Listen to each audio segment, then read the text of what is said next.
Oh, I've already started? Well, shoot. Ah, I thought I had a second. Oh my God. Oh, right. Because when I click it, it just starts automatically.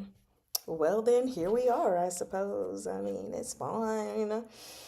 It's fine. I had 1 minute left. Mm-mm-mm. Hold up. Oh my gosh. Okay, also, I need to click my live button. Hey! How's everyone doing? Hi, Neko Neko. How are you? Suki, nice to see you. You said you can't stay, but thought you'd say hi. Well, hi! It's always good to see you. Hey, Cookielicious. NFS. You said, OMG, I keep forgetting I have these tabs open, and then suddenly, a voice! Did I startle you? Hey, Jazz. Oh, you have college class? I do not miss my college days. Oh my gosh, I do not miss them. You're doing laundry. I started laundry yesterday. Now it's time to fold the laundry. Who wants to do that though? So, also, don't mind me just moving this around.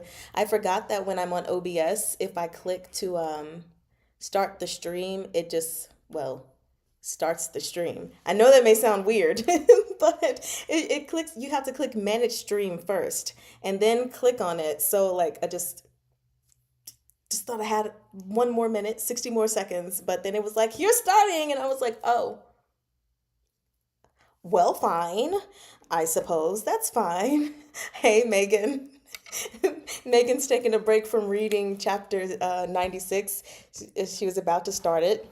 For those of you who aren't on Discord, I was like, yeah, just pause that for now. Go ahead and come to the live stream. Just save yourself the heartache. Just push it back, what, an hour and a half to 2 hours more. Your frozen grapes? Yeah, I actually need to go to the grocery store. So, y'all, I don't have any frozen grapes this time. How dare I? And I'm going to turn this down. I I just joined a new Discord from uh, an author that I'm gonna start reading their book, and it is crazy up in there. So let me turn down my phone. But yeah, I don't have my frozen grapes today, so I'm sure Wanchong is probably happy about that. But what I do have is my tea. Okay. And then I have more tea in another cup for when that tea runs out, and this should keep it nice and hot. Needed because yesterday I read what, 81, 88 pages of QJJ. So I woke up this morning with my voice tired. So I've been drinking tea nonstop. I'm like, oh yeah, this is because I did not hydrate myself. I know better. But I was just so in despair that I kept reading anyway. You are stretching out shrimp drawing spine. Oh my gosh, frozen grapes at the ready. Okay, Jazz. See, now I feel like I'm doing a disservice. And y'all, excuse me really quick. Eh,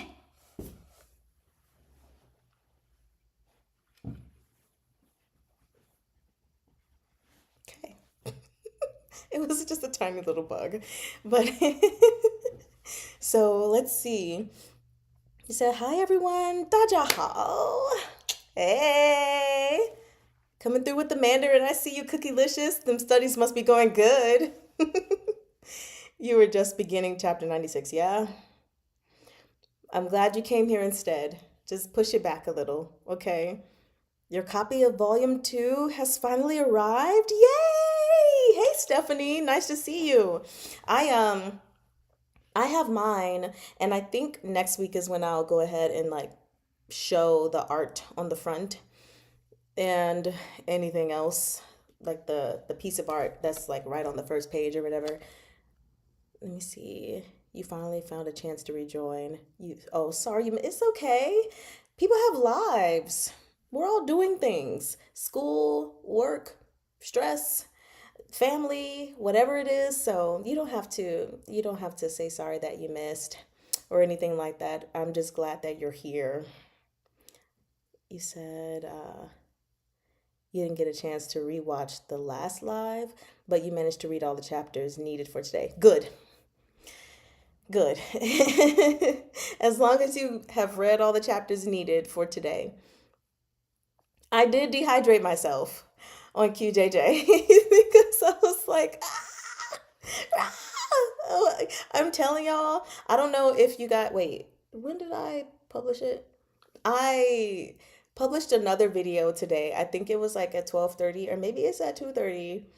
And it's my first take of reading chapter 96 and reading and then flipping the page.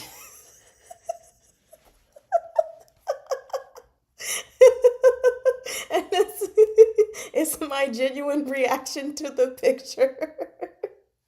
And so, because it was like, without spoiling anything, of course, it said somebody was laughing. And so I was like, well, here you go. This is my live reaction to what I saw. I was just like, I said, sometimes y'all may think that voice actors are acting the next part, whatever they're doing, but sometimes it's a genuine reaction. You said don't spoil QJJ. Never. Not on purpose, at least. Look, not after all the complaining I just did for the past couple of days. I am not spoiling QJJ. Because I've been tweaking from spoilers. You said you're learning very slowly. Hey, speed doesn't matter. All that matters is you want to learn, so you're learning. Also, just gonna turn myself up a little bit more. You said you can't wait for your second volume. Yeah, why is it taking so long? Did you order it already and it's just taking forever? Also, my hair looks crazy. I don't know what's going on, y'all. Whatever. It's already Lunar New Year here. Oh, dang! You're already in the new year? Well, I still have 3, 4, 5, 6, 7, 8, 9, 10, 11, 12. I did not need to do that math. I have slightly under 10 hours left before I can say Xinyan Kuaila, which is Happy New Year. Um, you've yet to finish the last page of chapter 25. Quickly reading now.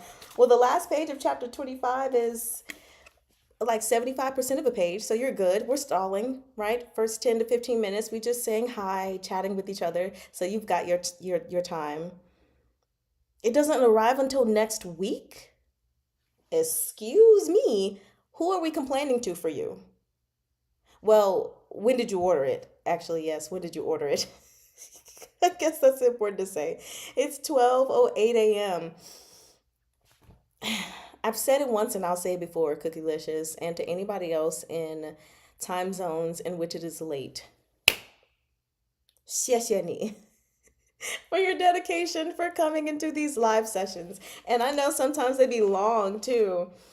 Oh, no, what I was gonna say is so I didn't have any more grapes left, but I have half of a, well, it's not homemade because I bought it from an ice cream shop, our local ice cream shop, but it's homemade, whatever. It's their personal oatmeal cream pie. Obviously way thicker than a regular oatmeal cream pie because like two fingers can fit there. And I brought half of it because I ate the other half last night. You ordered it the previous week? Oh, okay. Well, we'll see. But if we need to go to complain to somebody for you, then we're going to go do that. It's definitely something you're going to invest in when all the books are out. But in the meantime, flooring, being an adult, right? Adulting sucks. But then when I think about being a kid, I'm like, man, I don't want to go back to those days either. Like, I don't want to go back to the days of being told what to do and all of that. Being told I'm on punishment or I've got a curfew or, being told that I can't date. And like, I don't want to go back to those days. Ah, you don't have to be sorry. I always rewatch the live streams and I accidentally fall asleep. I appreciate the dedication then. If you're like, I fell asleep, rewind. Okay. Oh, it is good. When I tell you, so I love oatmeal cream pies, but their oatmeal cream pies are amazing. The only thing I will say is that I can't eat it in its like totality because it's huge. Like here's my hand and this is just half of it. It's huge. And because of the cream they have in the middle, it's very rich. So I usually only eat a fourth to a half of it in one serving and then eat the rest, in time because it's a lot. You said, no, no, no, no, me neither. Having money to spend on shelves and Don. Good. But also taxes, renovations. Yeah, yeah. You come, you relax, you gone. You come, you relax, you gone, you come back. You had to go to the emergency room. Yes, mid live stream. So glad that you went though, because clearly you needed to. So, like I said in the chat, girlfriend for the win. Yes, how's that pinky? Is it still purple? He said purple pinky of ouch summer. You miss the days in childhood. You can take a nap. Uh-huh. Yeah. Without feeling bad that you have errands. You know what? I miss those days too. When it was even required that you take a nap. Then suddenly it changes when you get older and you're viewed like even as, like a teenager, you're viewed as lazy for taking a nap. Like, I'm sorry. Didn't you force me to take a nap all the time when I was a little kid? Why all of a sudden am I lazy? Like, I'm just sticking with the status quo that I was taught. And last time I checked, is it Sherry on TikTok? Miss Chinese Baddie, she said that taking naps is not lazy. So she said it. I abide by what she said, okay? Taking a nap is not lazy. If anything, it will rejuvenate you to do whatever it was that like after you first wake up and get past the, oh, do I really want to get up? Like it can rejuvenate you. Why can't I take a nap? Let me take a nap. Shoot. So, yeah. You said me now screaming at world. I'm adult. I can nap if I wanna. Insomnia hits. Facts.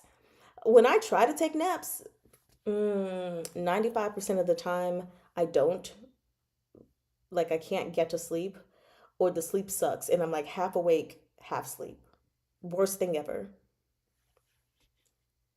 It's still purple and it's still ouch. Oh. Well, I'm glad you got a better splint. Yeah. So just keep it immobile. That's good. You take naps often. Points at historical Don May. They get up at 4, but they all nap. To make up for that sleep that they lost for getting up so freaking early. I'm called lazy as adult for napping, but what can I do? I have constant fatigue because of PCOS. Even if you didn't have PCOS, you're tired, Now I feel it. I'm constantly tired as well. I feel like my energy has been getting better, but all last year I was just tired all the time because sleeping was sucky. It wasn't it. You also take naps often. You never napped even as a child? Dang. Mm. Then you don't know what year you're in. Oh, I hate it when I do successfully go to sleep and then I wake up and I'm kind of just like, What time is it? Did I sleep to the next day? Nope. Only slept for an hour or like an hour and a half. I'm like, oh, okay, I didn't sleep that long. Alrighty. You have chronic fatigue from multiple things, including insomnia. Dang. Um, Let me see if this is too hot. Yes, everyone give Megan a hug. Okay, it's not too hot. I can just drink it. I'm going to go ahead and say this now before we get started, just because why wait till the end? But tomorrow, even though in Cookielicious land it is already New Year, Chinese New Year, tomorrow we will be celebrating together at 2:30 p.m. So just 30 minutes later than these sessions usually are. And we're going to have some fun, okay? I think I already said what we're going to do, but we are also doing a couple of giveaways. One is a physical giveaway, so we'll see. Um, and then talk about some things that are about to start happening. So I'm very excited, like super duper excited to go over these Mandarin expressions that are commonly found in Danmei with you guys, because we got some good ones for real. I said, thank you for the hugs. Yes. Today you're operating on about 4. Woo. Women need at least 10 hours of sleep. I wish I could get that. But first, I have to make myself go to sleep. Actually, I was a good girl last night. It was 11, and I put my phone down to go to bed. But you know what happened? I couldn't sleep. I could not sleep. It was awful. No matter what side I laid on, I just could not sleep. And I was like, I'm really trying here. So then I pulled out my phone again and I put on my Bluetooth headphones, laid on my back, propped pillows under my legs, and turned on some random street video from Imagine BL Stories or something like that. And just let it talk to me until I fell asleep. That's what I had to do. And I was just like, God. So I didn't get much sleep because I still woke up at 7 something. And when I finally went to sleep, I think it was like 1 something. Not enough. Your Wei Wu Shan. Oh God. But yeah, I was surprised at myself. I actually finished reading the chapters a day in advance. No, 2 days in advance. What's today? Okay. No, I finished the chapters on Saturday, which usually I'm reading like the last 2 chapters on Monday, on Thursday. So I'm proud of myself because I finished in advance. Go me. Mm-mm. So, yeah, we're almost done with this book, and I don't know how I feel about it because then, of course, we have the second one, which I just saw a video of someone saying that if you're going to read Salted Fish, you should go ahead and have the fan translation by your side or just wait until at least the second volume comes out because of the way that volume 1 ends. It apparently ends in the middle of something. I was like, oh, really? Okay. So glad we have book 2. So, midnight. Oh, hey. Also, you just stare at the ceiling for an hour. I wish that could help, but it does not help. It does not help me. You're not going to spoil, but OMG. Yes. Oh, God. I'm not looking forward to that. Also, let me remove. I'm going to show you guys something also before we get started. Oh,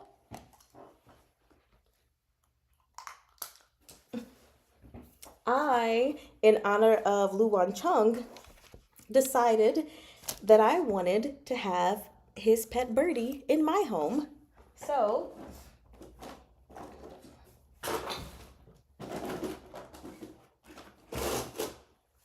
I found this picture of a laughing thrush. And I was like, okay, I want to try to work out everything that I want to do with this one. So I started by creating some thumbnails. Um, this is the first one. And I was just like, nope, it's too cramped. Like the bird is too contained within the paper. So then I did the second one because I was like, maybe I can fade out the branch a little bit. The branch isn't that important. So I did. But then I was like, no, I still feel like it's way too much. So then on this side, I decided to zoom into the bird instead of painting the whole body and the branch, just zoom in. And so I was like, okay, this is my little sketch. And then I did practice. Which side am I on? Practice below, doing like the rectangle, another rectangle, a square to help me draw out the bird. It was very difficult. So then, after laying all of that out, I practiced drawing the birdie. I also made a painting thumbnail, so it's not supposed to look good, but this was like to give me, the ideas or whatever. So, neither of these paintings are done. Okay? It's been a minute since I've painted, and I still haven't really gotten my groove back, so it's just kind of like the first layer of everything. But here's the first one. I started with more of the bird's body. So there we go. Literally the first layer. Looks kind of crap because it's just the first layer, but boom. And then also the first layer of this. Oh, I feel like I might have to move this out of the way. The second one where I got even closer and made it bigger. So again, that's just the first layer. At some point, I'm gonna get to finishing the bird. This is actually very difficult because of all the areas of white that are on the bird. I'll show you all the picture. All the areas of white. In watercolor painting, you don't paint white or light. The light is the paper. The white is the paper. So this is going to be difficult for me because I'm not used to having a reference image with so much white and like having to figure out how to make it stand out of the paper, which, which is why I did what I did on this background, which I honestly regret doing now. But yeah, that's what I'm currently working on because the laughing thrush, when we looked it up, I just thought it was so beautiful. And I really loved the sound that it made. So that's my current project. Hopefully I'll finish it Friday when I have an art session with one of my friends. So bird, it's a birdie. It's so adorable. They are so adorable. Birdie chirp, chirp. Your birds are hilarious. Points at your chicken from that tribute. I love that bird though. That chicken, it got some stank in its face. It's got a whole attitude. Like I love it so much. You said my art is so fun. Thank you. That's not a word I would have ever attached to my art, but thank you. My art is fun. Okay. Watercolors are great to do birds. And the Chinese-ish style. The crazy thing is I usually don't paint animals. I typically stick to painting humans because I'm usually wanting to convey some kind of emotion or, the significance of this person to me. So the number of animal paintings I have on deck, I can count on one hand. I painted a dog. I painted another dog. There's this bird. I think that might be it. Yeah. 3 animal paintings. So, said amazing. Thank you. What about using masking fluid? So I do have masking fluid, but it's actually I take that back. I have masking fluid pens. The masking fluid I had I didn't like, so I threw it away, and I have to get more masking fluid, but I also don't want to use the masking fluid because so much of the body is white. I kind of don't mind if color maybe bleeds into it, but I know that there are areas in the white where it's not 100% white. It may be a little off white because of the way the light is bouncing off of the bird, or there might be a little shadow or a reflection from another part of the bird's body in the white. Like, for example, I don't even know if y'all be able to see this while I'm trying to explain all this honky donkey. Um, so like, if you can look up where the hair is, there are certain areas that actually look like they have the gray coming up into it, you know, in certain spots. So I'm not going to use masking fluid. I'm also just, I haven't mastered masking fluid either. Like every time I use it, it's obvious I used it. Working on getting better at that. Thank you. You said they look so good. I appreciate it. You only have ever drawn cranes, but oil pastel. I would love to see that. You said still practicing watercolor. Me too. That's all I'm doing is practicing because your girl is not an expert, not by a long shot. You utilize three different types of doing art for animals versus tree versus attempt at human. Maybe that's what I need to do. Switch it up a little bit because I'm doing an animal. Mm, I imagine I could do birds only like ink painting style, maybe.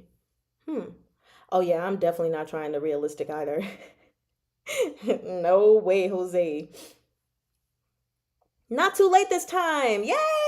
Welcome. Also, let's just give like a quick shout out to Story Jumper because you are so engaged in the comments of every video. It's almost like it's a live session, minus the fact that, of course, YouTube isn't telling me like, oh, this person commented at this point in the video. But I love reading your comments and I'm just like, oh, type, oh, type, response because it's quite interesting, you know? I do feel like that makes it even more engaged, you know? So, not saying that everybody has to go and start doing that, making multiple comments on one video. But I like that Story Jumper does it. It's really cool.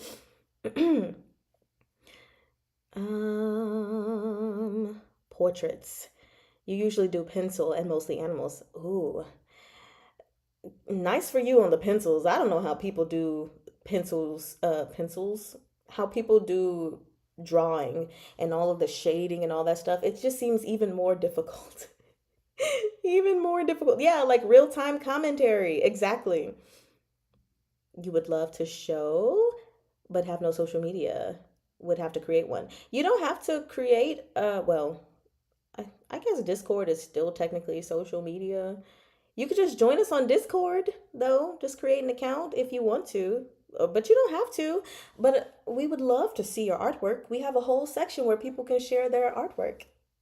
So you said, ah, no, Discord.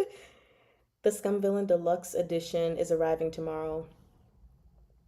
All I know is that for the past several months, Books a Million has been sending me multiple updates about this box set.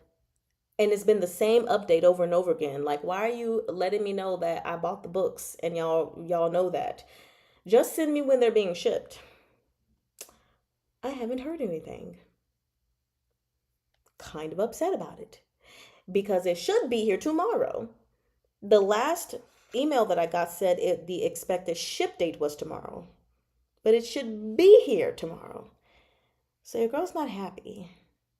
I'm not happy at all because I don't know what's happening. Also, I'm definitely going to make sure to make a video when I do the unboxing. Every type of art has different skill sets. Maybe community on YT. Oh yeah, you could post it. If you're on your mobile device, you can post your art in the community on YouTube and then we'll all just go look at it. Send it to Mari Chan and she will show us. I sure will. I sure will. You said, oh, on Discord? Yeah, okay. Yeah. If someone has NFS, I know you're on Discord. If you're able to, can you just send an invite link? Can you? Because you're a moderator, right? You should be able to. Shipped now from Poland to my friend in Germany, and now she'll ship it to me. Ah, in April. So far away. I'm saying it's so far away, but then watch, it's gonna be like right there. April's gonna fly to us. I really hope so. Hey, Beanza! I hope it does. I just want to skip past March altogether. Altogether. So, y'all ready to get started? You are so tech savvy. He's like, Neko, Neko. Help. Oh, poor baby. Okay, hold on. I'll do it. I'll do it. I'll do it. Um,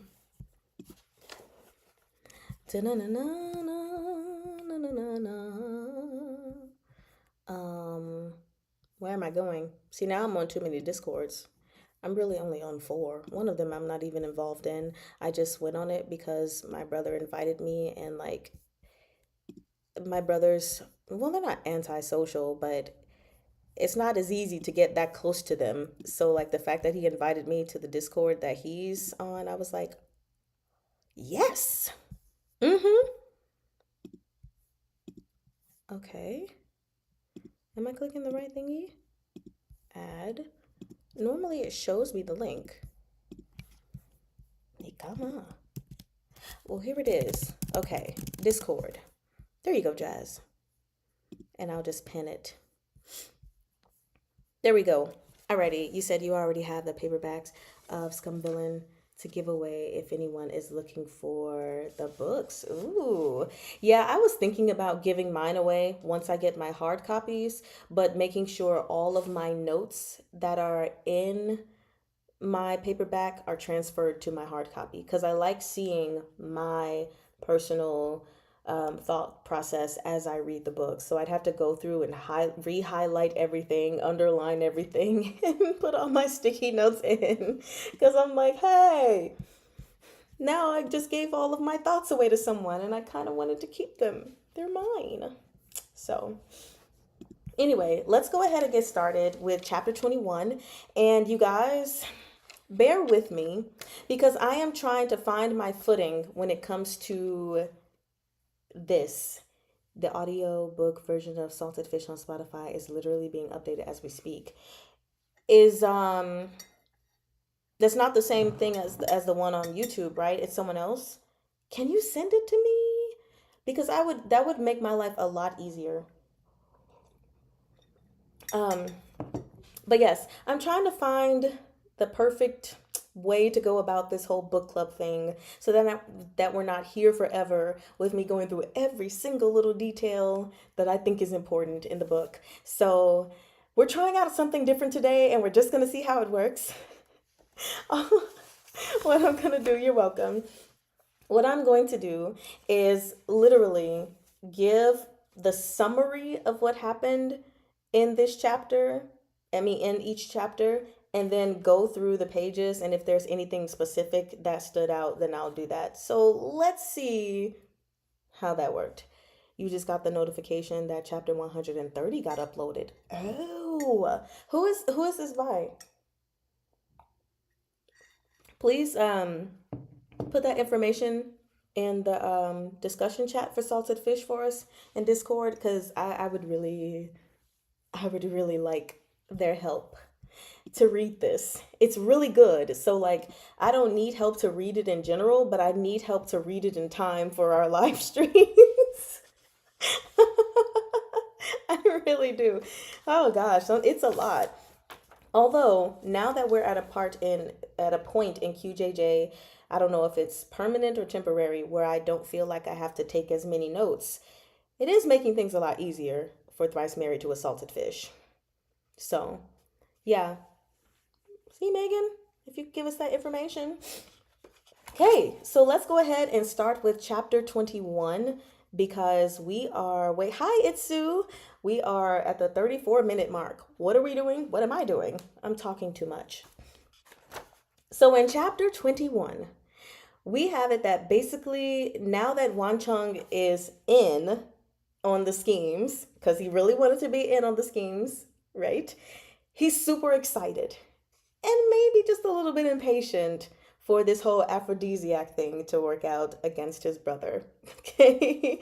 And that's going to need to take a little bit of time to stew, you know?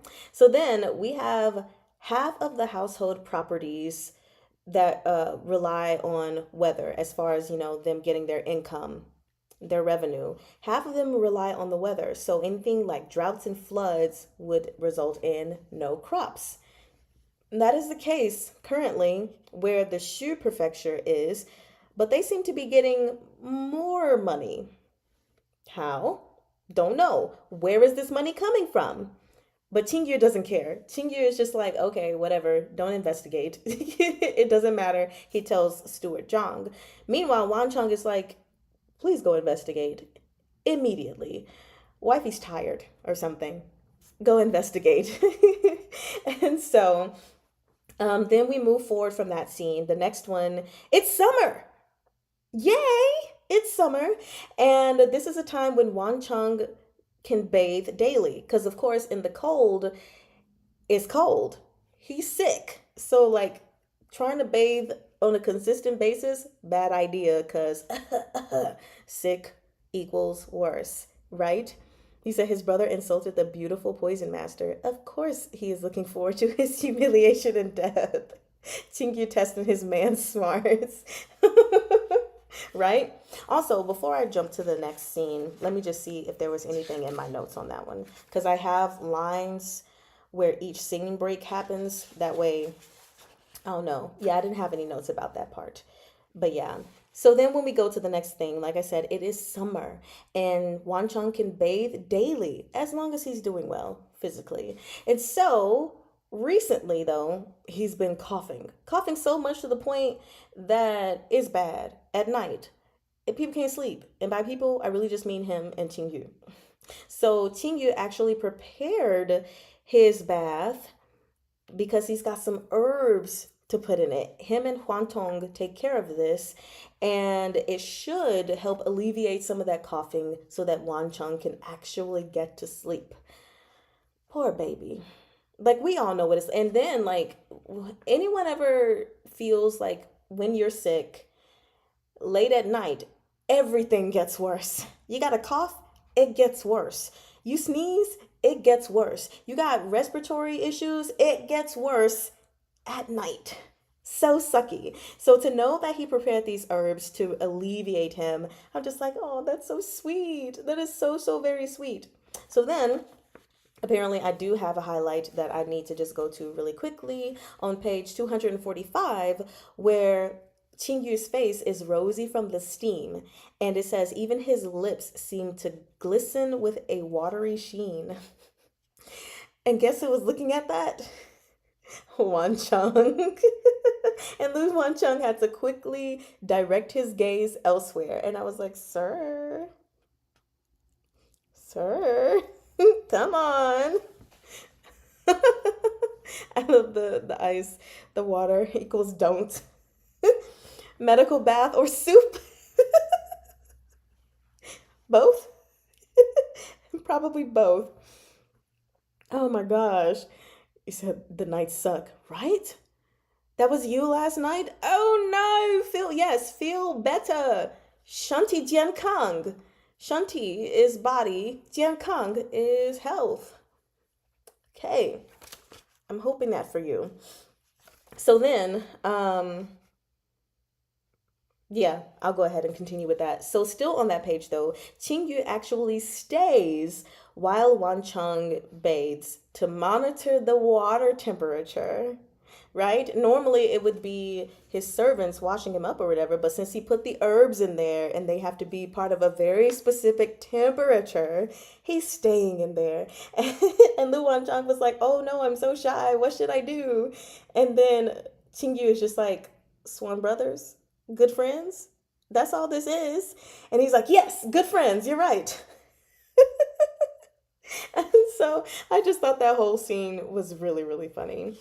Um, then when we move forward, we have Qingyu lifting Wan Cheng's chin on the very next page, which kind of sends Lu Wancheng into like a tizzy, is what I'm gonna use the word tizzy. Sure. Water temperature. The way they're both insisting that they are just bros had me dying of laughter. Like every single time, I'm just like, Swan Brothers, We all know what Swan Brothers means, so I don't even know why y'all playing around. Swan Brothers is just your way of round saying hubby and wifey, okay? That's really what that is. So, anyway, Lin Qingyu was studying his face after he lifted his chin up or whatever, and Lu Wancheng's heart fluttered because how could it not? A beauty is looking at his face, right? So then we move a little bit, and Qingyu is basically telling Wancheng that he's figured him out. He realizes that he acts very idle, like he just wants to be a lazy bones, like he wants to be a salted fish, but really he wants to excel in everything. He was like, you may not necessarily like to do hard work, but you will force yourself to do it so that you could be the best at everything, right? And so then, the answer to your question, applying the herbal bath. Ah, here we go. So then once we get a little bit down further on that page, of course, it's like Luan Chung was thinking to himself and saying out loud, like, okay, beforehand in life, I needed to be the best, right? I had no choice. Now I'm sick and on death's door. Why am I doing all of this? And I was like, well, the answer to your question is applying the herbs to your shoulders and back. Qingyu has become your reason. Okay? That's it. In case you needed help to find that answer, Lu Wancheng, he is your reason. That's why you're trying it again so hard, even though you're on death's door, like you say. So I just thought that was quite interesting as well. And then we have on the next page, Qingyu and doesn't like Wancheng speaking jokingly about his death anymore, which is a complete turn because we've seen Wancheng talk about his death on multiple occasions, right? And he was like, yeah, you can go on and die. Yes, please die sooner. Oh, I'm a bit sad you didn't die.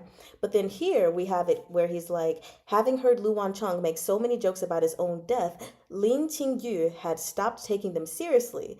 But now, and then he was looking out the window and he clenched his fists. I was like, because you don't want him to die. Just say it. It's okay. We don't want him to die either. We want you guys to live happily ever after in marital bliss. Marital bliss. Not meritable, although it would be meritorious, I suppose. But we want y'all to live in bliss. So yeah, it's okay. Anyway, we get to nap time. But Qiao Song decides to be rude and have his friends and courtesans in the pavilion that is closest to Lan Feng Pavilion. Very much intentional. We already know it, right? Sad to be reminded that he is going to die, right? Because I'm like, I mean, his health is not improving. So I'm expecting death, but at the same time, like, okay, when does it happen? How does it happen? What is Qingyu gonna do after it happens? Like, where does the story go? Like, this is a 4-volume series. We're not gonna cover 6 months in 4 books. There's clearly more time, but just like, I don't know. I'm like, what happens? Who knows? I guess we just have to keep reading. So anyway, it's nap time, but they're being rude and loud in a pavilion that was chosen deliberately to keep him from getting his sleep. So Wancheng decides, okay, let's go over there. Okay. So we also find out, by the way, just like a random tidbit, that Auntie Liu went mad and was kicked out of the manor. I was just really happy about that, that she was kicked out the manor. So I was like, this isn't part of the summary, but I'm going to put it in there. But yeah, she had gone way too mad, so she got kicked out. Then when we move forward, we have on page 250. Oops. Yes. On page 250, Lu Qiao Song eggs on a friend who calls Qingyu a concubine. In this scene, he is being outrageously disrespectful toward his brother and his sister-in-law. Okay, because his friend is like, "Oh, that's a concubine," and then another friend is like, "Whoa, whoa, what are you saying? Like, don't say that." And then he's like, "No, no, you got some good eyes. Why do you think he's the concubine and not the wife?" So then the guy goes on to talk about, what the wife is supposed to do to support the husband, raise the kids, manage the household, and she's not gonna look so bewitching like Lin Qingyu. And Xiao Song is like, "You got a point. I'm a toast to you, bro. When you die, I will not feel sympathy for you." I wasn't going to anyway, but like now, and I wasn't going to come to your funeral, but now I'm going to come to your funeral and laugh at you because you did this to yourself. Okay. All right. So anyway, we have this whole scene with them where eventually, which by the way, the character that was like, "Hey, stop talking," and he was trying to be a good mediator, if I would say, the character's name is Tsung Tianlei. Tsung Tianlei. I don't know if that person will be important later, but we'll see. Maybe it's not necessarily like QJJ where every single name that comes up, we better make a note somewhere so that we can have a reference. But that's his name. And we have Wan Chung basically telling that friend that was disrespecting him and Qing Yu, he's like, "Okay, drink 10 cups of wine and I'm going to let this whole thing go." Mind you, the guy is already plastered. So what does Chiao Sung do? Thinking he's all big and bad, he's like, "I ain't never been scared of nobody. I'll drink the 10 wine cups." Okay, he does it. Gong Xi Ni. He does it. And then he rudely says, "I'm not going to see you off." Okay, that's fine. Yeah. So, what did I say? Yes, he's a dead man. The last words of that scene, Lin Qingyu's gaze swept past Lu Qiaosong as if over a dead man. You're dead, man. It's like, ah, he said that lady, she took way too many, too many liberties with the poison master. Uh, yeah, I don't know what, and I don't think the name of this person was ever mentioned. Hmm.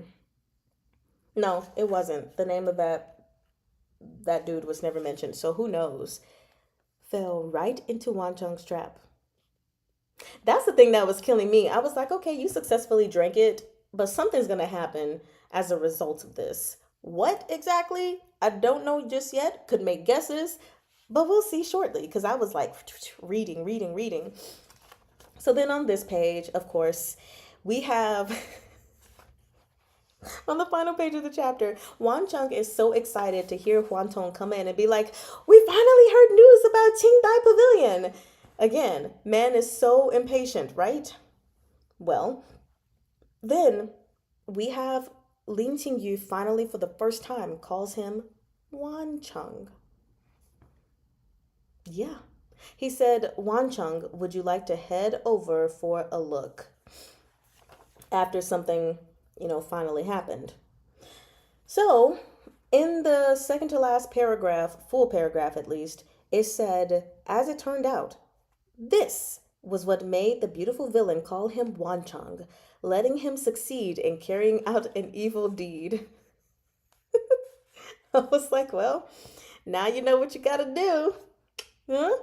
So then we also have at the bottom the last line where he's like, "What if Lin Qingyu called him by his real name? How would that make him feel?"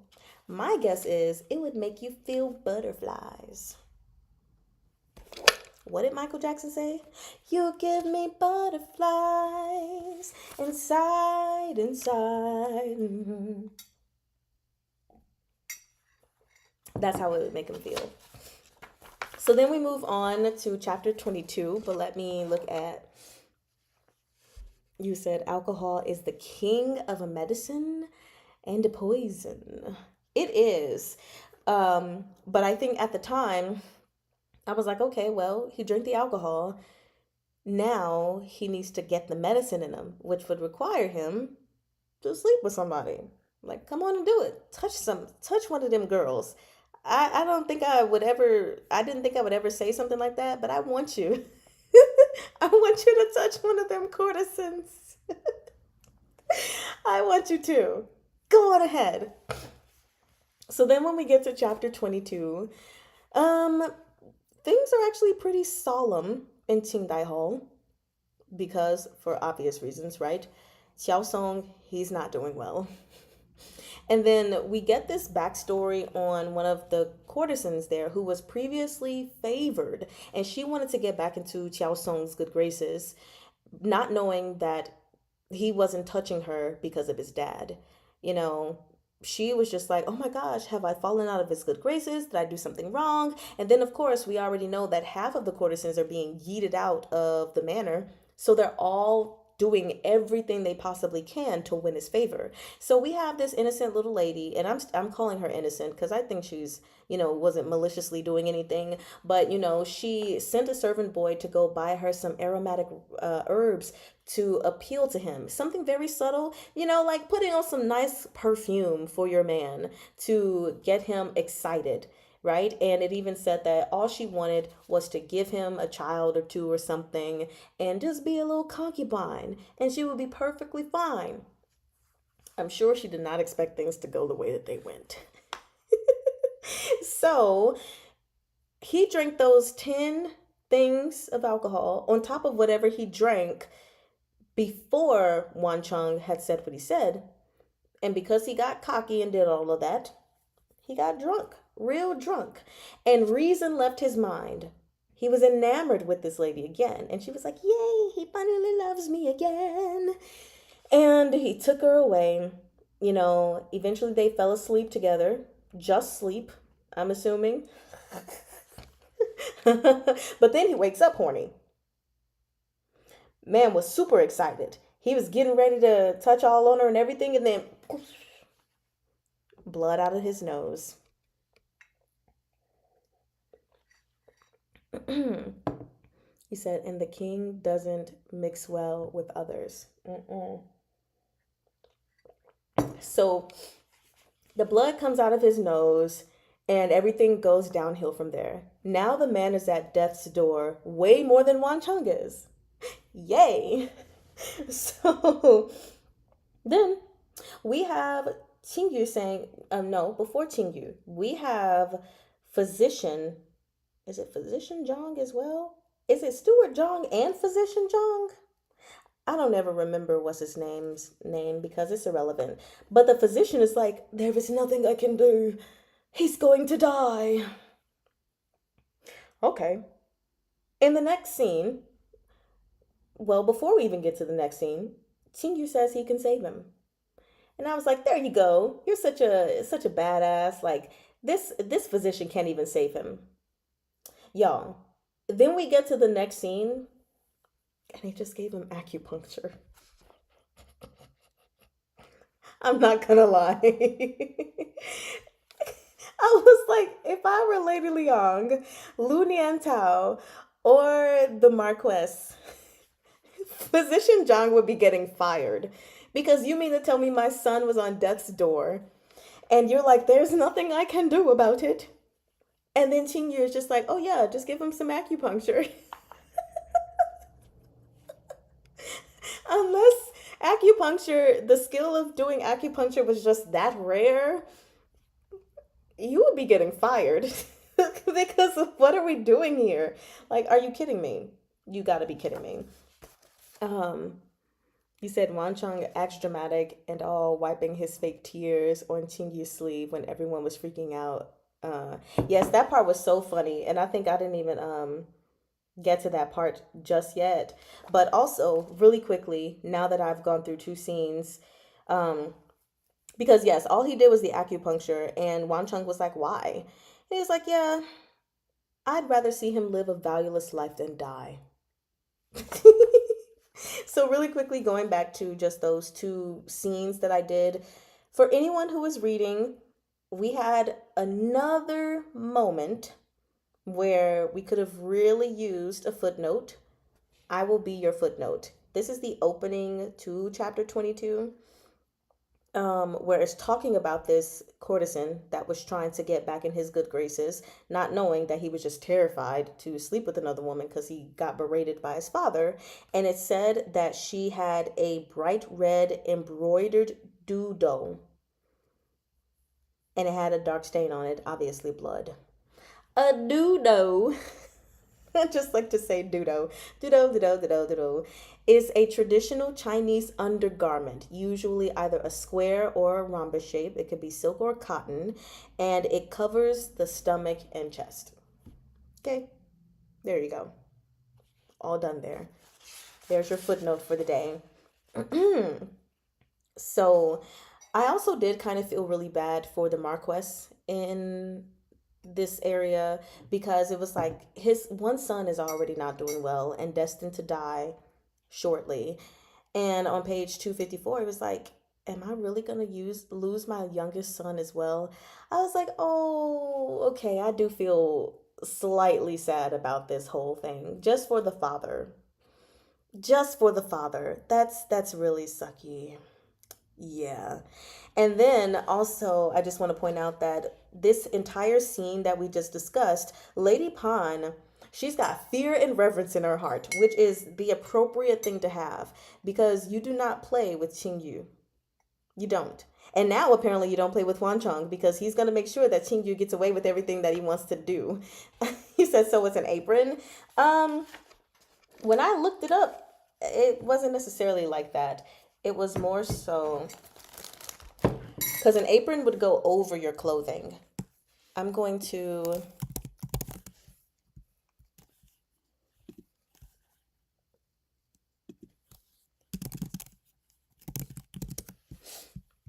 I'm gonna show you guys really quick. Oh, this is perfect. This is perfect. Let me doodle. Okay. No, no. Excuse me 1 second while I figure out what the issue is.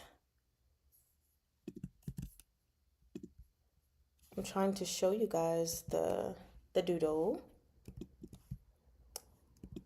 And okay, let's just delete that and I'm gonna try again. Browser, doodle.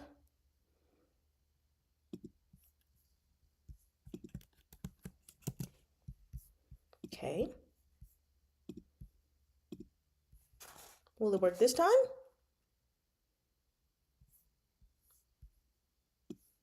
Apparently not. Okay. Well, I was trying to show you. Hold on. Is it because I'm on my thingy? I hope that's not the case. I'm gonna try one more again. Doodle on woman. Because it's definitely not an apron. I don't want anyone to have that impression. Because it's not at all. Still trying to get used to sharing things on OBS compared to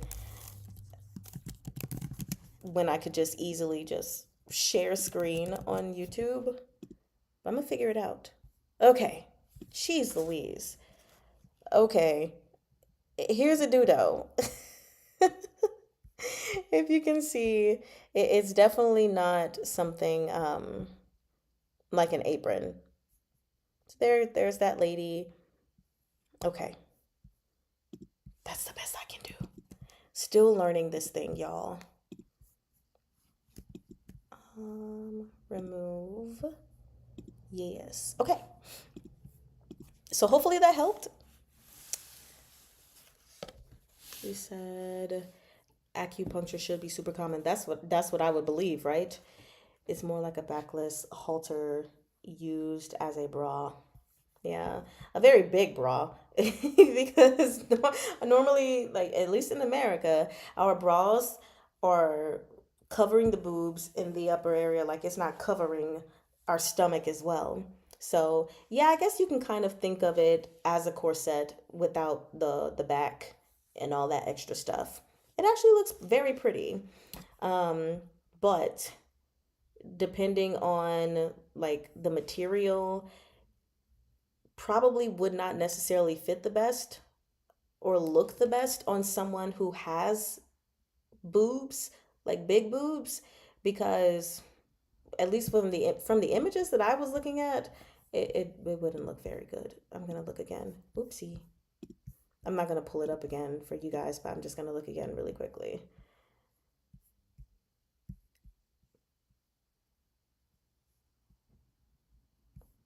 Yeah. As long as it can like go under the boob area and then lay flatly on the stomach, it would be okay. But if it's one of those things that would just like stick out, I mean, not stick out, but stay the same way going down off of a woman's boobs, it wouldn't necessarily be the best. So, anyway, going back to what I was on, yeah, that's what a dudo is slash looks like. Um,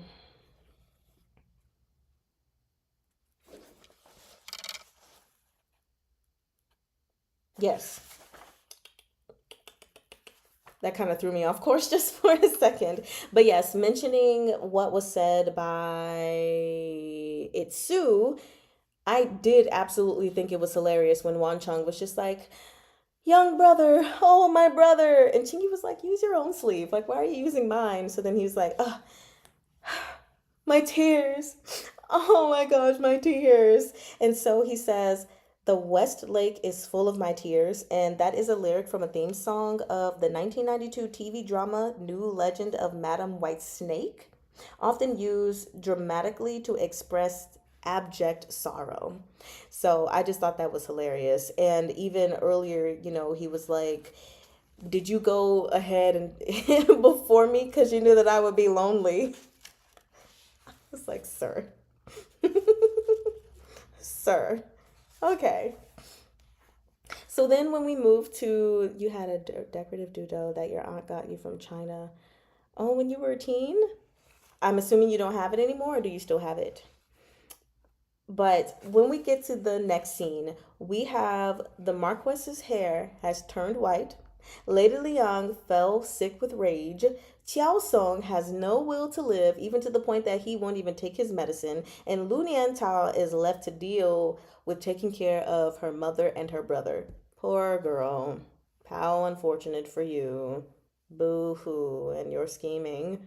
Anyway, so we then learned that yes, it was the alcohol that triggered the drug. And Yu is like, he would have been fine if he didn't drink.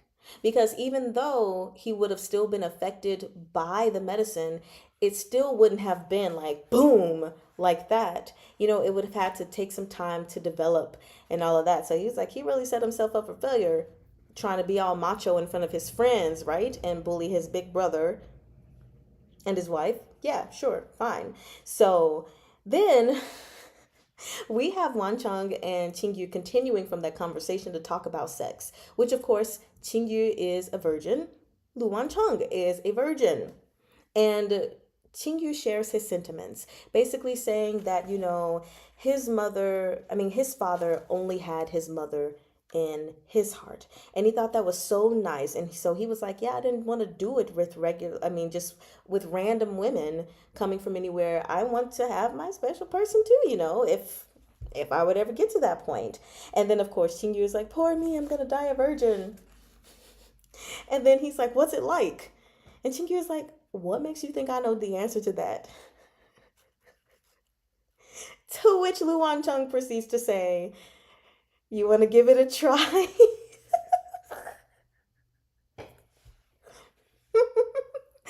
And then Chingyu turns British for a moment and says, no, piss off. I was just like, okay, that was quite the question. Hey, you just want to try having sex with each other? That way I don't die a virgin? That's all. That's the only reason I'm asking. Okay.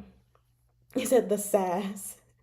The strings tying it broke off. Oh no, that sucks. When I was younger, when I was a senior in high school, my mother bought me a qipao, which is, you guys, it's the standard dresses that are worn on women in China.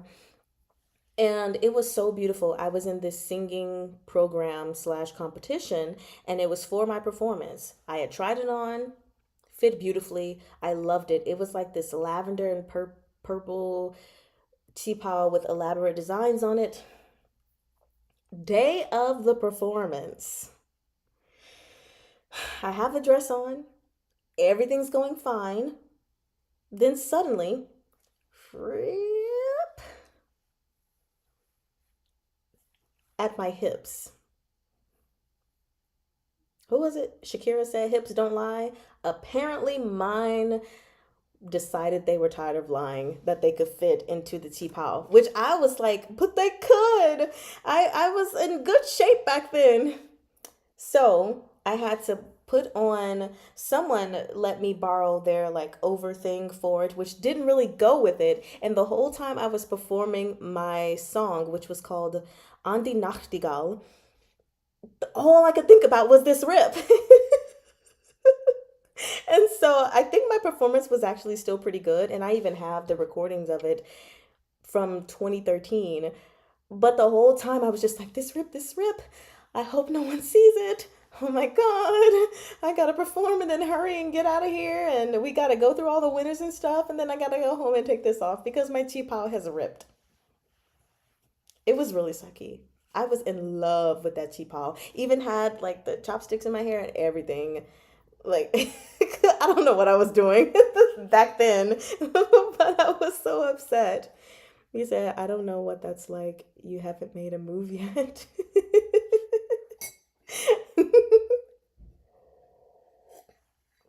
So I guess that was super random, bouncing off of what you said, but yeah, boom.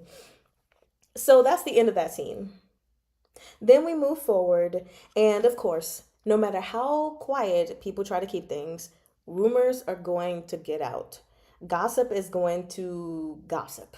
Okay, so everyone's gossiping about everything that's happened, and this news gets back to other branches of the Lu family. And so now they're all getting ideas because they're like, we want the inheritance. It's not going to be Lu Wancheng. Now it's not going to be Lu Qiaosong. Let us go ahead and get someone in there. And then they have this whole mandate in their family that basically if the sons of the main Marquess, they can't reproduce, or maybe he just doesn't have sons or anything like that, then they have to adopt a son from another family branch to continue on the bloodline, just like, I guess, of the Lu family. So it just doesn't stop there in the main household. It just won't be from the Marquess's bloodline. But he's not dead yet, the Marquess himself. So it's just like, stop trying to, like, don't send me messages about this. I'm not dead. I can go sleep with someone. I can make another son. Give me a second. Get these old bones back in order and working and everything. So that was quite interesting to hear, though, how they do that. So we have the Marquess's older brother is actually coming for the Mid-Autumn Festival for obvious reasons, right? Because of everything I just said. And Qingyu has a moment alone with Lady Pan, to which she is talking to him about, the family coming and everything. He's like, you can handle all of that stuff. You deal with that. I don't want to have to prepare anything. So then we have it where, hold on. Yes, the Marquess doesn't want to think about anything else except continuing the family line, which is obvious. So she's talking, and Qingyu asks her, you want me to make some fertility medicine for you? Is that why you're here? Like, is that what you guys are trying to do? And she was like, actually, he was talking about getting Wan Chung a concubine since he's been feeling better, and they can get it on and produce an heir. So of course, Qingyu is basically like, you're better off just going and letting him have sex. No, no for Wan Chung. It's a no. You said concubine Pan gets a child. Me, wishful thinking, hoping to pray it into existence. I mean, clearly, Ting can make it happen, right? So I'm like, hey, if we can do it, let's get it done. Yeah. So that's the end of that chapter. And I just thought it was funny that he was like, absolutely not. You'll have better luck with just the Marquess going and figuring it out. That was the excuse, than relying on Wan Chong. But really, you just don't want him to have a concubine. We know this, don't we? Yeah, we do. We know this. So then, chapter 23, it had two scenes in it. So again, Tingyu objects to the matter of the concubine, and concubine Pan leaves alone. So Tingyu that night, he actually asks Wan Chong if he can still get it up. And he's like, if you ever want to, I'll perform the acupuncture so that you can get it up for your concubine and you can continue the family line. And so instead of honestly saying, when Tingyu asked him, like, do you want a concubine? Instead of honestly saying what is in his mind, and I'm going to go to it. Yes, Wan Chong, mischievously swallows the words, of course not. Bad idea. And he pretends to be hesitant and is like, I mean, I want to, but also not really. And I just love that Tingyu was like, speak so a human can make sense of it. I really want to say this to someone really, really bad one day. Just, okay, actually, I'm going to find the perfect opportunity to say it to my husband. Speak so a human can make sense of it. That's really funny.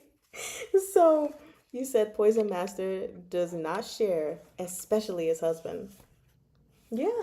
Y'all can keep dancing around it on your tippy toes like your ballerinas, but we all know what the real deal is. So, he does not speak honestly, and then he gets himself in a pickle. What pickle is that?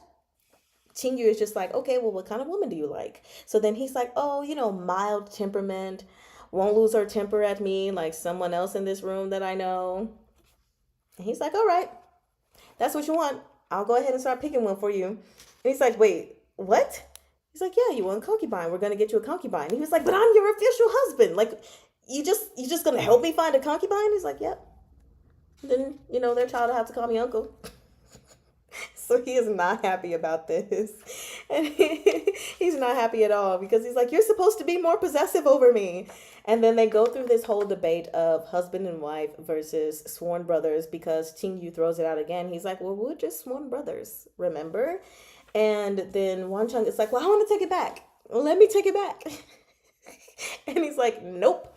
And he's like, we're sworn brothers. You were there. We did the ceremony together. I mean, the whole wiping the blood on the mouth thing didn't happen, but you were there. Unlike for the ceremony and for bowing to heaven and earth, you weren't there. A rooster was there. So, like, I'm really married to the rooster because you weren't there to bow and we didn't even consummate our marriage. So, like, boom, in your face. And I was just like, y'all play too much. Y'all play way too much. So then, all we know is that Wan Chong goes to speak with the Marquess. We don't know what was said, but all conversations about him getting a concubine, gone. 100% gone. And more gray hairs for the Marquess. He said, Yen Wuxia volunteers to tell that. Lord knows Shun Qiao wants to say it. Do not pick your husband's concubine. Do not. So then when we move to the next scene, yay! Mid-Autumn Festival, still coming, okay? And Qingyu is in a bad mood. At first when I was reading, I was like, oh, is it Wan Chong related? Because, time is passing, which means he's going to die soon. So is he sad about that? Is what I was thinking. Anyway, we're going to keep going. So he's been cold to everyone. You said your husband already killed the rooster. Do not underestimate his petty jealousy. For real, though, when he was like, yeah, that rooster's dead. How dare he bow to you? With you. I was like, yes, sir. He regurgitated his decisions. like, I thought we was no regrets here. He said, I full regret. Let me take it back. We're not sworn brothers, okay? Please. And Chingyu's just like, nope. We're sworn brothers. We did the ceremony together. So he's in a bad mood. He's being cold to everybody, even Wan Chung, who is trying to figure out what's bothering him and even trying to make him feel better by, giving him, I think it was osmanthus cakes or whatever, and it's not working. He was like, I brought you snacks. He's like, thanks, sit him down. He's like, you didn't even look at him. Okay, I looked at them. Get out. But we do actually, I thought the scene was cute because he was like, you want to see my abs? He was like, do you want me to stop napping? Is that it? I'll take less naps if that's the issue. You want to touch my abs? I mean, wait, I don't have any. So you want to stroke my hair? I was like, poor baby. He's really trying so hard to make him feel better, but failing miserably. So then, of course, we learned from Huan Tong that the day of the results. Oh, I thought you put regretted on purpose. I mean, I thought you put regretted on purpose because of the whole no regrets joke. If you meant to put regretted, that's hilarious.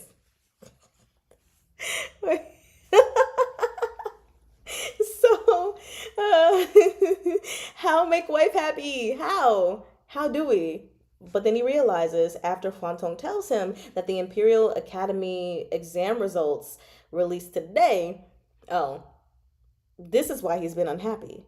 Because the Imperial exam happened and he couldn't take it.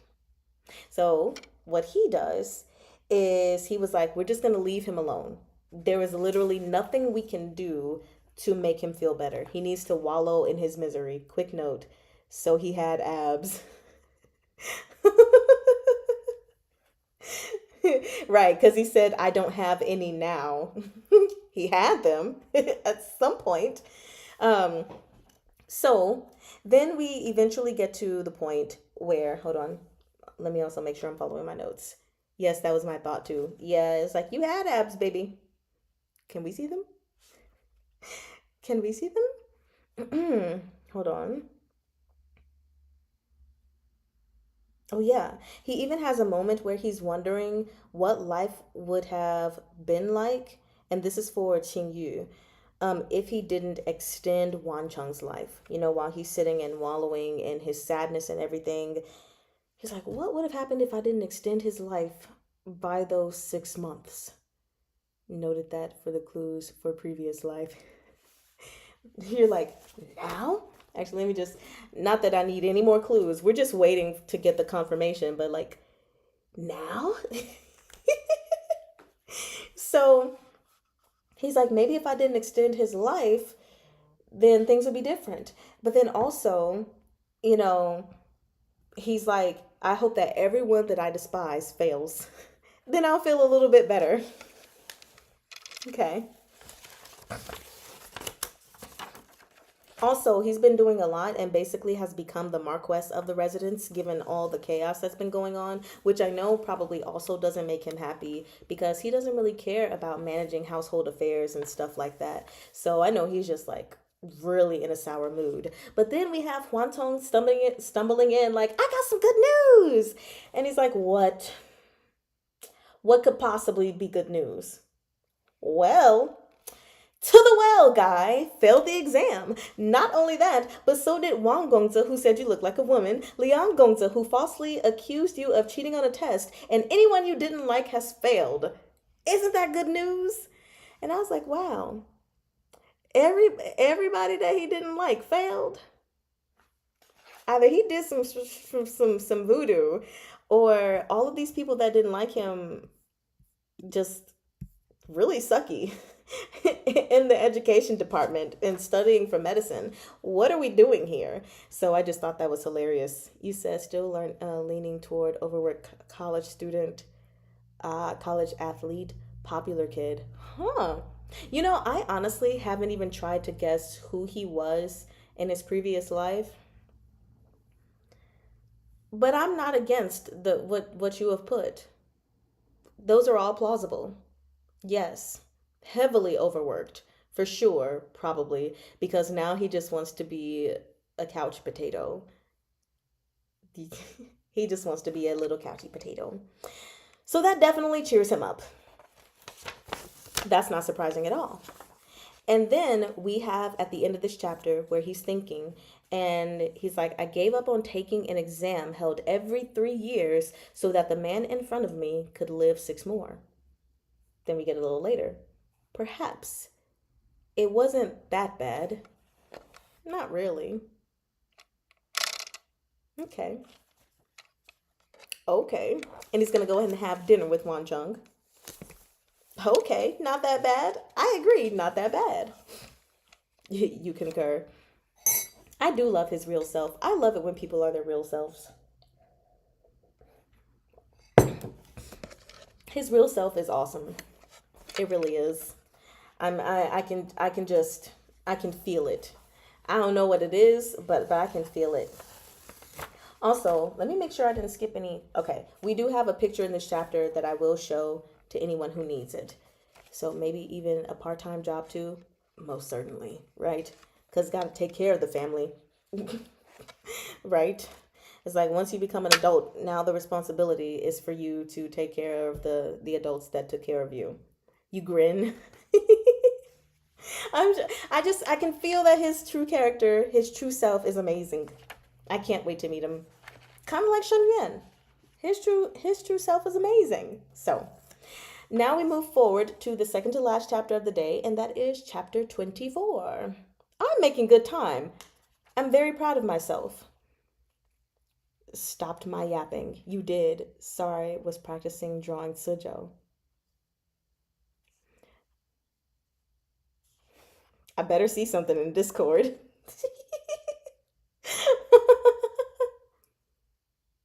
Okay, there we go. So moving on to chapter 24. This one was also only split into 2 sections. So, autumn. Wan Chung's health has gone down yet again. I don't like. I really don't like. Okay, and I also have a crooked sticky note, so I'm just gonna fix it really quickly. Why are you crooked? Thank you. Show and tell. Right? Had to stop. Your spine was dead. Okay, yay! I love seeing your art.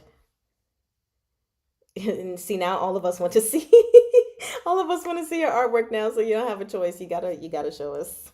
No, you definitely have a choice, but you don't. So, Anyway, Wan Chung's health has gone down, and now the family's here to visit for the Mid-Autumn Festival. They're all being cordial with each other. The brothers, they clearly aren't very close. Right? Just being cordial. But we all know what everyone is there for. And then we get to another new character introduced. This one probably more relevant than the Sung Tenlai, whatever his name was.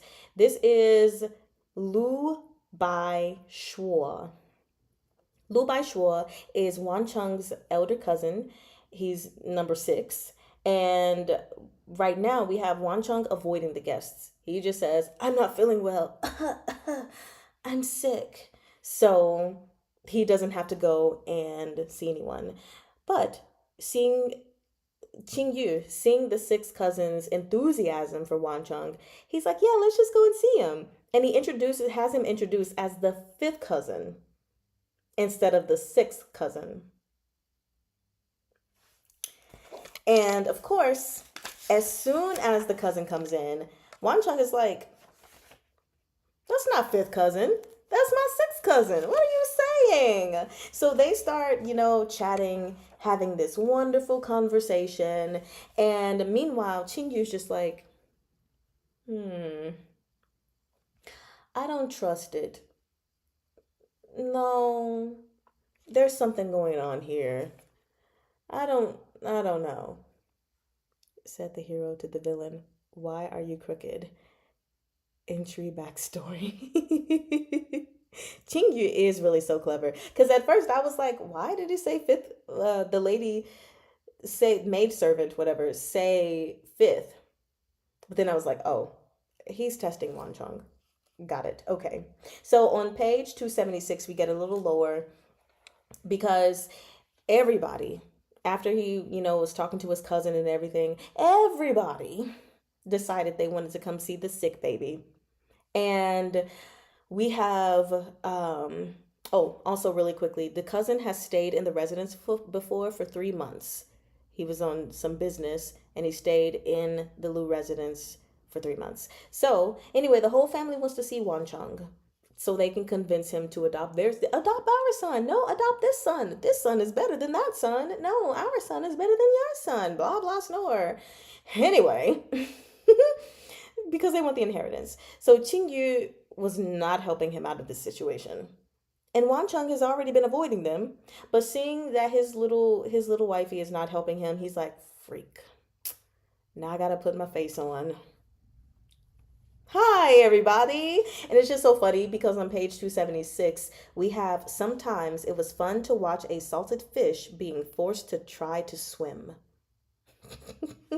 So that's why he's not helping. And the crazy thing is, I have a note here saying this may become my favorite quote, but I don't think I actually put it on my book Odyssey list. So let me just go check really quickly because for each book I read, I try to make sure that I have a favorite quote. And originally, my favorite quote was on from chapter 5, page 51. Nothing in the world is difficult as long as you're willing to give up. I choose to give up. So now I have to decide if I want to keep that as my favorite, or sometimes it's fun to watch a salted fish being forced to try to swim. I don't know. Should I should I update my favorite quote to this or should I keep it? Cuz I don't know. I feel like both of them are really really good, but I'm going to type it. Chapter 24, page 276.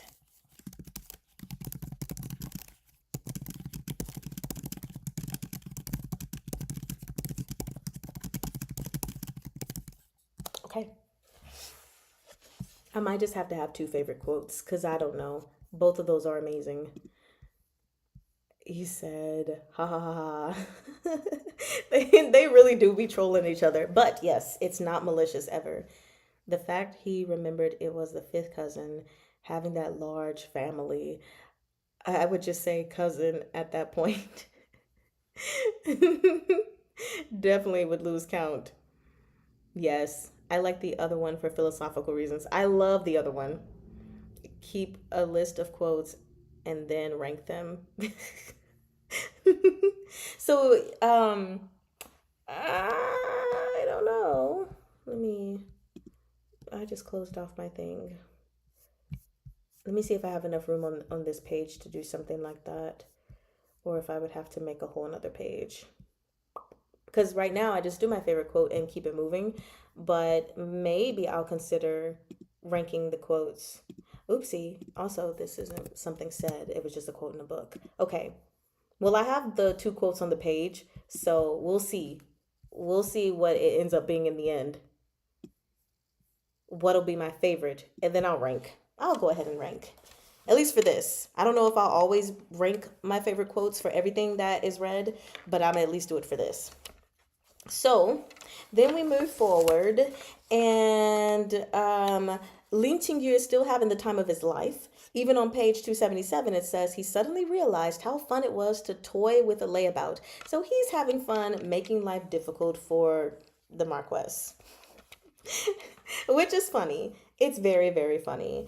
And we even have one cousin decides to bring up the matter of children, to which Lu Baishuo scolds him, but this scolding is not received because the guy's clearly an idiot, right? So he keeps talking about it anyway and even addressed the whole concubine thing, to which Lu Wancheng says, even if I do have them, desires, that is, I've devoted them all to Qingyu. Qingyu holds all my love and desire.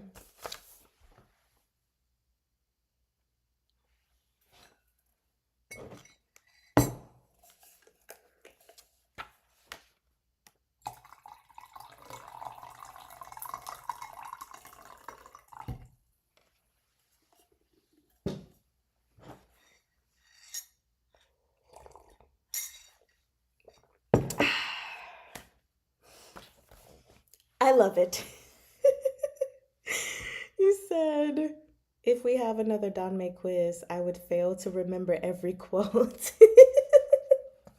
It has been a minute since we've had a Danme quiz.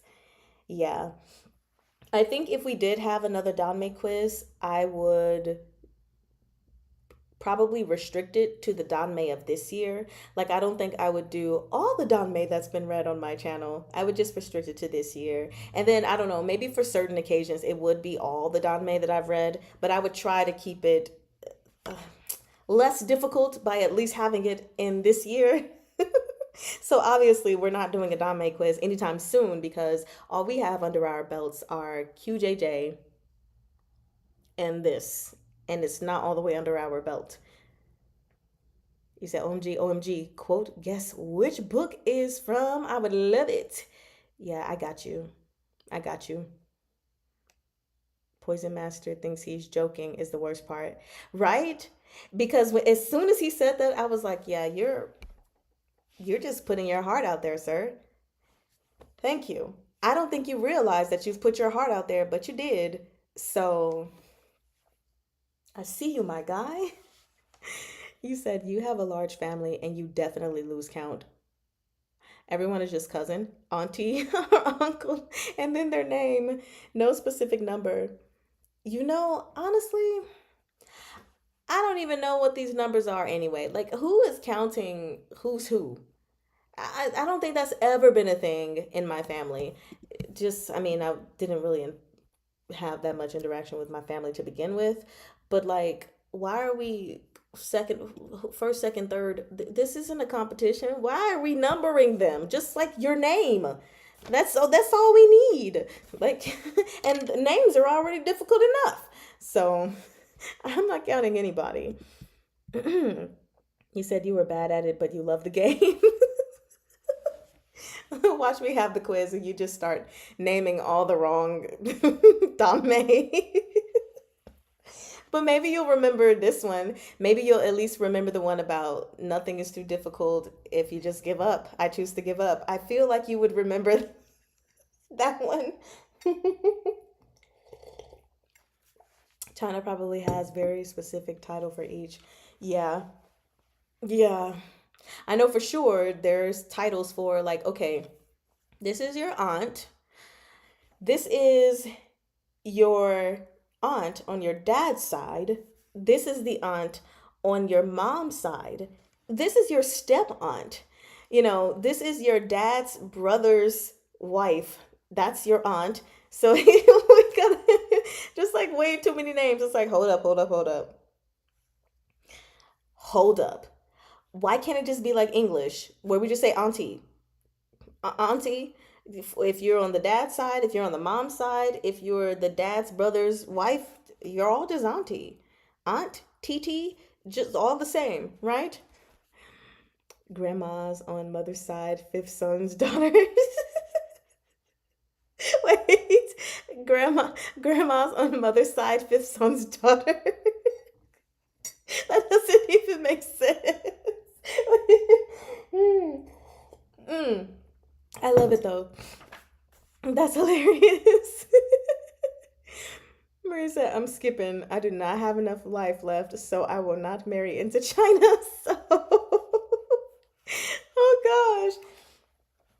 Honestly, growing up, my mother and stepfather of the time believed that I was going to bring home someone who was not a black man because I clearly loved anything but nothing, like not something against my own race, but my crushes, generally speaking, were not black guys. I've had what, like two guys that I crushed on in high school, three, sorry, that were black, but otherwise it was like, here's a white guy, here's a white guy, here's a Mexican guy, here's an Asian guy.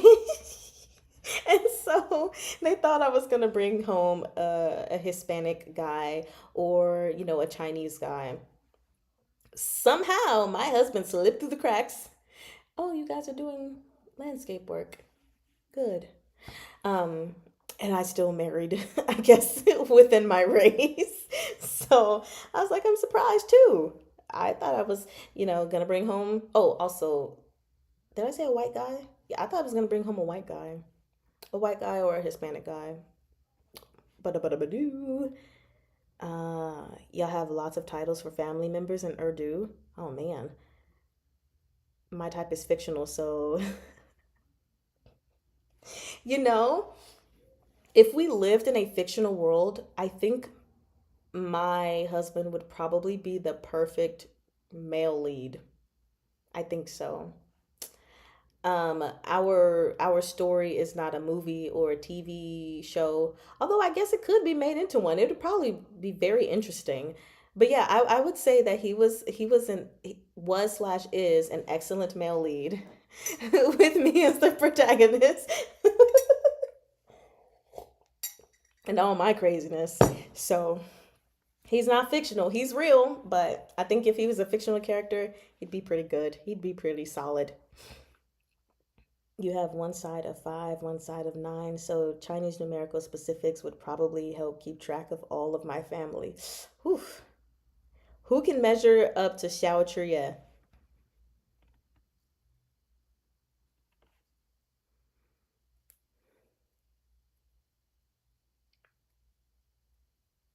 I don't know. I don't know. I mean, the standard is pretty high with Xiao Chuye, so I don't know. let me go. Let me just go talk to my husband really quick. Time to tell him to read QJJ. Just kidding. I'm just kidding. Huh. So back on point. The all of that meeting and everything is done. And after they have it, they go back, Wan Cheng and Qingyu go back to their room.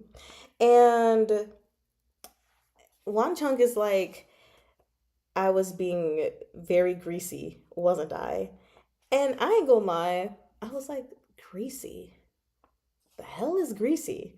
I don't use that kind of. I know what greasy means, like for food, for skin, which we would say oily.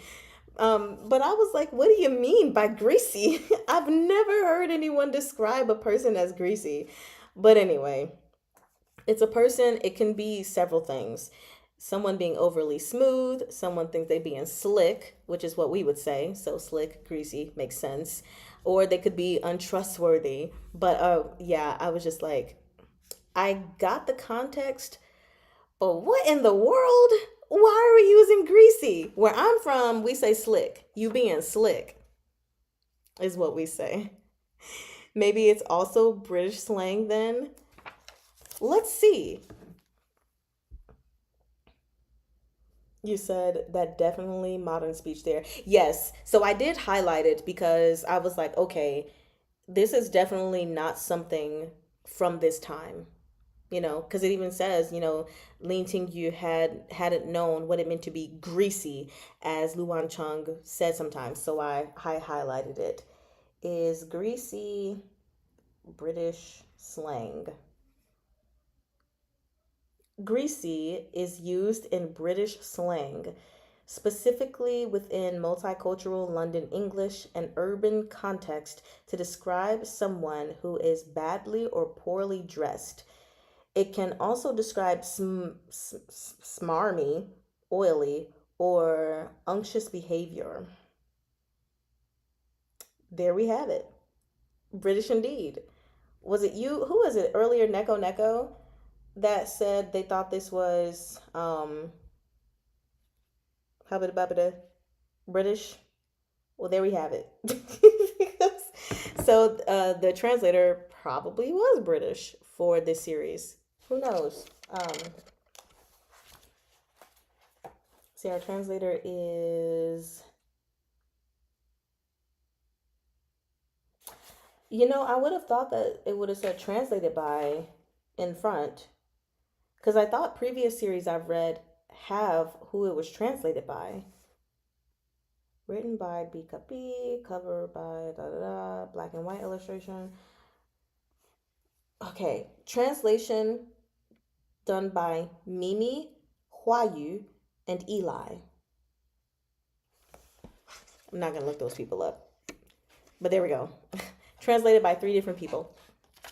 Smarmy. Yes, I have no idea what that is. And I'm like, do I have to look up a word after looking up a word? I can't stand that. Please define smarmy. Smarmy.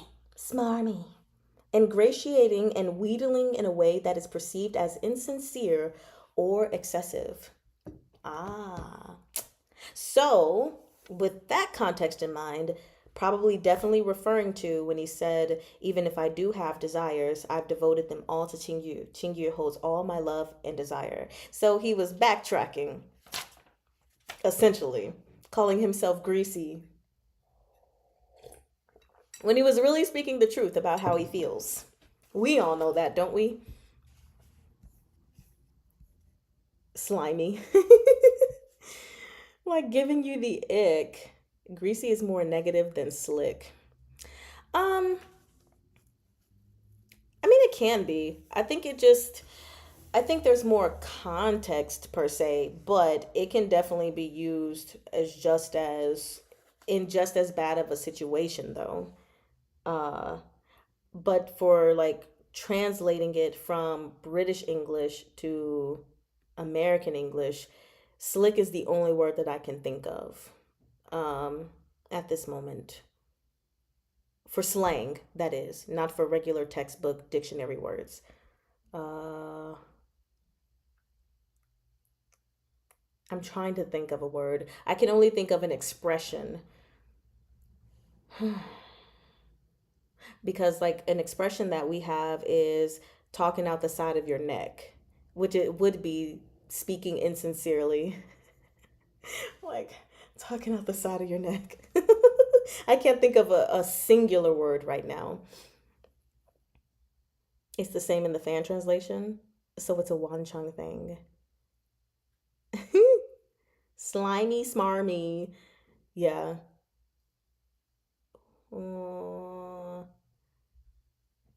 And now you're just talking about one child being greasy. Shady. We could go with shady. Yeah. Yes. Thank you. That's the word we were looking for. Thank you so much, Cookielicious. I'm not a dictionary, so sometimes I need someone else to pull up with me, pull up for me. You said no, no, no, not shady. I think shady's okay. Look, we can't find the perfect word, so we just gotta go with slick and shady. So hold on, let me go back to my notes because I am all over the place now. Mm,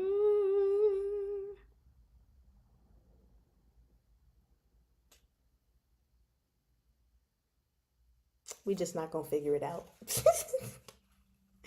We just not gonna figure it out. I'm gonna let y'all figure it out. The one word for this while I continue talking before we get stuck spending like 15 to 20 minutes trying to figure out exactly which word could be translated from greasy in Britain to America. Car sellers, salespeople are greasy. Yes, they are. Mm-hmm.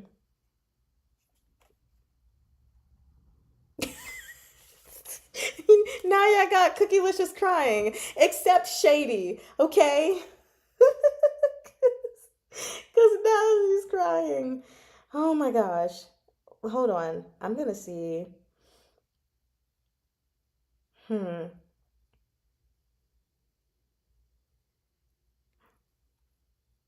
I still think it could slightly be shady.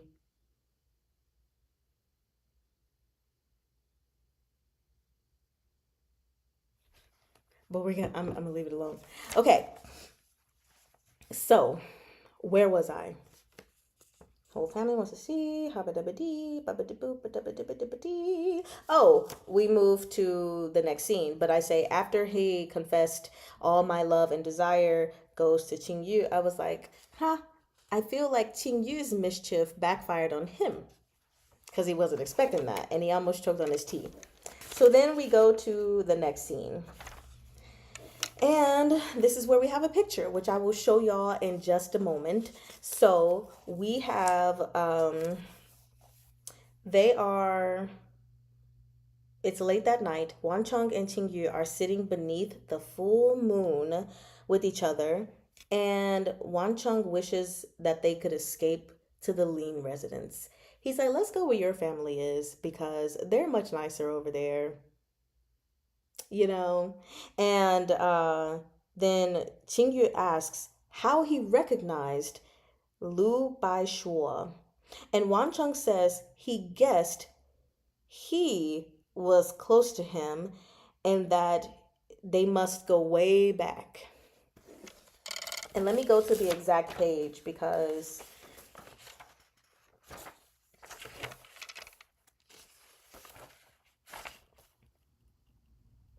yes, he said, I remembered that I was pretty close to him. You brought Lu Baishua to meet me, so I figured he and I must go way back. So at this point, we know that Lin Qingyu suspects that, okay, you are not you. You aren't you. So who are you? And also, they're sitting together, and it says they have a cup of mead, just MEAD, for anyone who does not know. Would have been another great footnote. It is an alcoholic drink with fermented honey and water. There you have it. So then we also have Qingyu just saying, like, this is our first and last Mid Autumn Festival together. And I was just like, please don't say that. Why would you say that? Just don't say that. But he did. And then we also go on because he's like, are you going to, will you remember me when I pass on? And Lin Qingyu says, 1,000 taels of gold are easy to find. Compared to the difficulty of meeting a kindred spirit, I will always remember Lu Wancheng.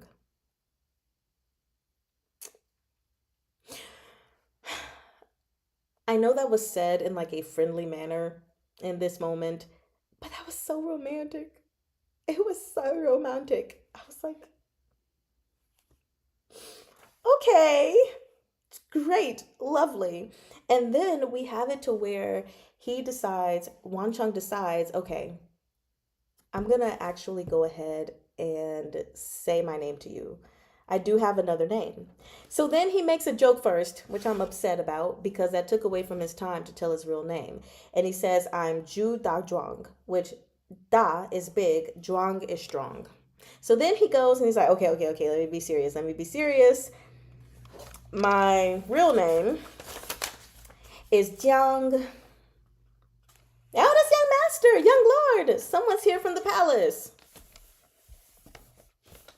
If you wasn't playing around the first time, we could have gotten your first name.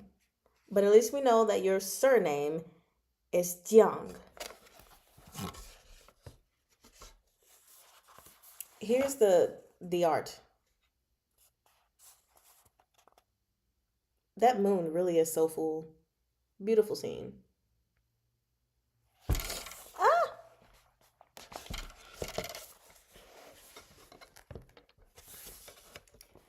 He said, yes, that's it. So that's how that chapter ends. Now, as much as I want to get to chapter 25, and we will, I have been drinking water. So you know what that means? I have to pee. I'm gonna go on a tiny little potty break. And you know what? Even when I come back, we'll just wait like 3 minutes or so just to give people a chance to take a breather, get up, and pee as well, or go get a snack or whatever it needs because, yeah, you said I feel like we barely got art. Right? In this one, compared to a lot of others, it's like a rarity. I hate it, she says dejectedly. Okay. First, let me turn on the salted fish screen. There we go. Ah.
but I did read the Rev comic because that's what I kept seeing, and I just really loved the art and attitude and sass of the characters. Sass.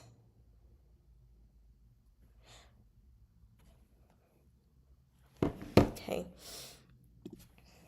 Okay. There we go. Hey. Ooh, what happened? What's happening? Okay. He said, I feel like mistakenly saving the villain had so much art compared to this. That's actually slightly upsetting to hear because the book is smaller. So it's like not only way less pages, more art to have less reading content.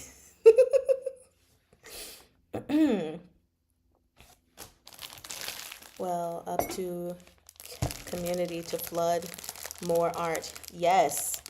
Pencil at the ready. Do it.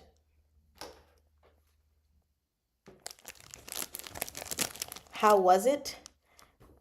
Are you asking me how was it? How was my pee? If you were asking me, I will answer, but I'm just trying to clarify. Okay. So many new Don May releases, so little time to read. What else is everyone reading lately? Oh, yes. What are y'all reading? Y'all know what I'm reading. Mostly. Hold on.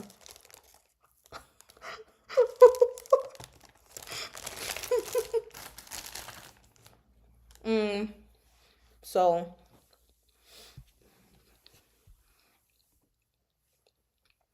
my sickly wife. Ooh, sickly.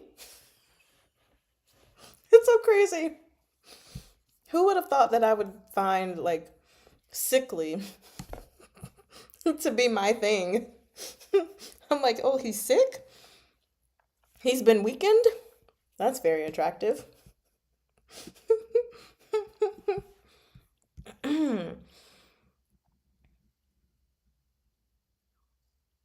It was entertaining. That's good. Okay, you're still reading The White Cat Divine Scratching Post. Nice. The Retirement Life. It's okay so far. Also, is my thing not. Hold on.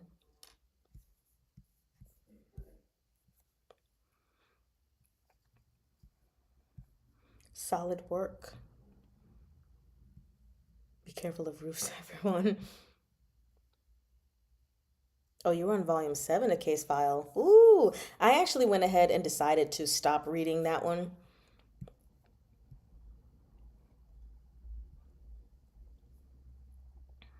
So, y'all already know the two things I'm reading for the channel, but I'm also reading an MHA fan fiction that I've been reading forever called Always Chasing After Something. The only reason it took me forever is because I was listening to the podfic of it, but the lady is reading so many other MHA fanfics as well that the updates don't come as often, and so I kind of lost my gusto to read it, but now I'm getting back into it. And then I haven't started yet, but someone that I kept coming across on YouTube named Lin, sorry, Kakito Lin. I kept seeing their YouTube shorts come up and I'm like, oh, I like this. I'm like this video, like this video, like this video. So finally, I decided to go over to their Patreon because they are working on a webcomic, but also have published books of this story of these two male characters that I keep seeing who are enemies. And so I read up to date on the webcomic, which is like their alternate book, but I'm going to start the official series today. So I just have to figure out if I'm going to purchase it on Patreon for the podcast or if I'm just going to read it with my eyes. But considering how much I'm reading, probably going to invest in the podcast version.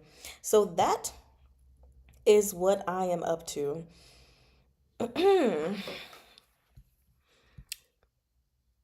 Let's see. You out binged yourself. I will get to Painter of the Night. I will. Money. Money. That's it. Mhm. Yes, I know that is definitely not YouTube safe. Yeah. I don't plan on reading it anyway, but it's also, isn't it a web comic? But if it is, like, if it was turned into a novel, or if it is a novel, if I were to ever read it, which I won't, like, on the platform, it would definitely be a Patreon exclusive. I'm just not gonna go down that route. You're reading a 100,000 word fic too? Yeah, mine is how many? Ah, 202,685 words. So basically two books. Mm, 21 plus. Yeah. One more bite of my ginormous oatmeal cream pie.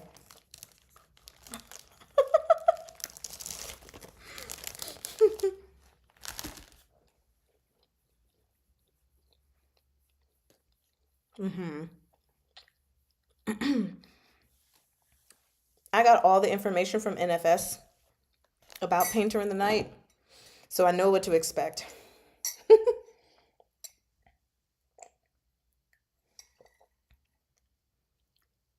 Mm. There's going to be a live adaptation of that? Oh. I don't know if I would want to watch something like that based on what I've heard. Read, yes. The uh manhwa, yes. Live action, no. The cream to cookie ratio. Yeah, it's two fingers wide. The cream. So, I mean, technically, I think the cookies are also two fingers wide, but they're separated, so it just makes the cream look bigger. Yeah, truly a difficult read. Yep, I'll get there someday. So now let's go ahead and move to the final chapter before we get carried away, and then we can just chat about whatever else again. You said, ooh, fixing titles, please. Are you talking to me, or were you talking to Cookielicious? Because if so, I don't know if you were talking to me or not. So, chapter 25, Eunuch Fung interrupts the name reveal, okay, to let us know that the Empress has come with gifts. Yay. How exciting. And Wanchung's gifts, obviously, due to the family connection, are better than everybody else's. Wanchung's and Qingyu's. Okay. So, yeah, the. Oh, so the eunuch Feng, also says that the Empress was like, I haven't met Qingyu yet. Why haven't I?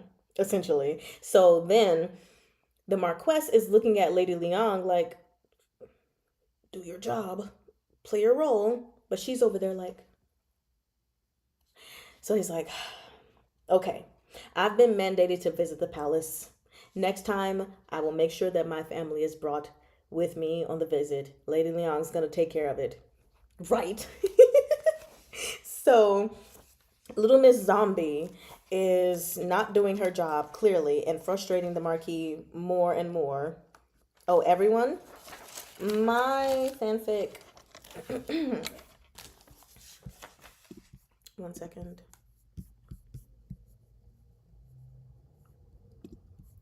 Just do the entire work. I don't remember. I'm on chapter 14. Mine is called Always Chasing After Something. Really good thus far. There's the link to it if you want to check it out. So, anyway, the. Okay, yes. I already said that. So then while we have Qingyu is thinking about his grudge with the Empress, right? Because she's the one who was like, Emperor, Help me push this marriage through, please. So he's pissed at her. And it's even to the point where he's like, I don't even know if meeting her in person, seeing how nice she is and how much she cares for Wan Chung will settle this grudge for me. And I'm like, I'm here for it. I would have a grudge against her as well. So then we have him, Wan Chung, expressing that he actually doesn't want Ting Yu to go to the palace. Yeah. And he even goes so far as to ask him not to enter the Imperial Academy of Medicine because Qingyu is like, even if I don't go today, at some point I'm going to go after, I go to the Academy of Medicine. So he's like, then just don't do that. And for a minute, Qingyu is like, excuse me? You said what now? I was like, for a second, he was like, okay, clearly it was a waste to know this man. I was like, no, he was just kidding. That's what Wan Chung was like. I was just kidding. Pretend I didn't say anything. Okay. All right. So then,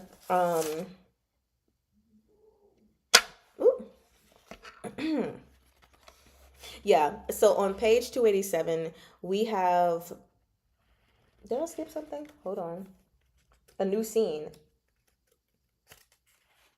Yeah, that's what it is. It didn't have a scene break here. So I was like, wait, what? In our scene break, that doesn't show as one, we have Lady Liang who has lost all her motivation. And Lunian Tao is doing her best to try to get her mother motivated again. She's like, you gotta get yourself together, mother. You still have me. He's like, what are you worth? Basically, what are you worth? And yeah, she basically doesn't even care about being the main wife anymore. She's like, what is that worth? And I was just like, well, actually, no, I thought it was interesting because she was like, I've been good enough to Lu Wancheng all these years, right? But he still won't even acknowledge me as his mother. And I was like, well, maybe if you would have done those things with sincerity, maybe if you weren't actively working against him while putting on a fake smile, maybe he would have sincerely addressed you as mother. Maybe he would be calling you mother this day, considering that you were with, like, his mother was gone from the blood loss. You were basically his mother. But when were you sincere with him? So, all right. So anyway, her daughter is like, well, you still have me. And then she's laughing at her like, okay, what good is you? What good are you? How can I depend on you? So then, of course, Lunian Tao is like, I can marry someone of renown, essentially. Like, it doesn't just have to be the young Marquess, or my brother becoming the young Marquess, which is no longer a thing. As long as I marry the right person, we'll be good to go. And suddenly, her mother is enlightened. And she's like, you know what? You're right. And on the next page, we see that the next day, Lady Liang miraculously recovered from her feigned illness. Again, why would Lu Wancheng call you mother? Okay. You said that scene made have flashback to what's said in the very beginning. A shiver went down my spine. Like, I'm trying to remember what exactly was said in the very beginning. Okay, then y'all talking about the I can be a gold digger and get everyone's status. Pretty much. Which, I mean, is not a problem. Be a gold digger if you want, but you gotta be a good gold digger. Like, you gotta give something in return to dig the gold. So, yeah, she recovers from her feigned illness, and then we move forward. Her feigned illness. And on our next scene, which, man, yeah, they really stopped doing the scene breaks in these. Okay. We have Qing Yu entering the palace with Lady Liang, with Lu Niantao. Well, he's going to do that. And Wan Chung wants to go with him, but he can't because he's sick. And there's this rule of you're sick, so you can't. Because we don't want to get the Empress sick. Dangers of the world. God forbid you catch a cold or the flu or something like that. You'll die. So he has to stay his behind home, but he really doesn't want Tingyu to run into the crown prince. To which Tingyu is like, well, there's the hunting challenge going on right now, the autumn hunt. So he's going to be away. The emperor's going to be away. They're all going to be away hunt on the hunting grounds. I won't see him. So as soon as I saw that, I was like, great. So you're going to see him, right? You're going to see him. And so, of course, when he said, why he didn't want the crown prince to see him, he was like, because you're too beautiful. Emperor too. All old men like young and pretty ones. And then he even goes as far to say, I'm actually afraid, Qingyu. And I was like, okay, what happened in this story that you read before you transmigrated into it? What happened that you are afraid? Let me in on it, okay?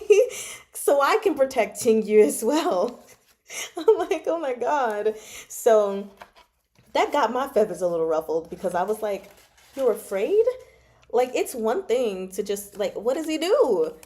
What did he do to Qingyu? I want to know. Is it just what I could potentially be guessing? That he took him as a concubine or whatever, and did he force himself on him? Or is it deeper than that? Let me in the know. I want to know. So Qingyu knows that Wancheng is hiding something from him, even though he's not telling him to, he's not saying these words directly. Qingyu is not even asking him to say these words directly. But that was just an odd conversation, and I was just like, let me know. Like, look, he needs a veil. Just put a veil on him. Go ahead and let him be like Liu Ming Yan. I was going to get that name. Put a veil over him, like her. All right. You said when he not go to the palace, he said the beautiful imperial physician who died in the Eastern Palace. Oh, okay. Yes, yes, yes, yes. Yeah, when he said that, I was like, oh, okay. What happened?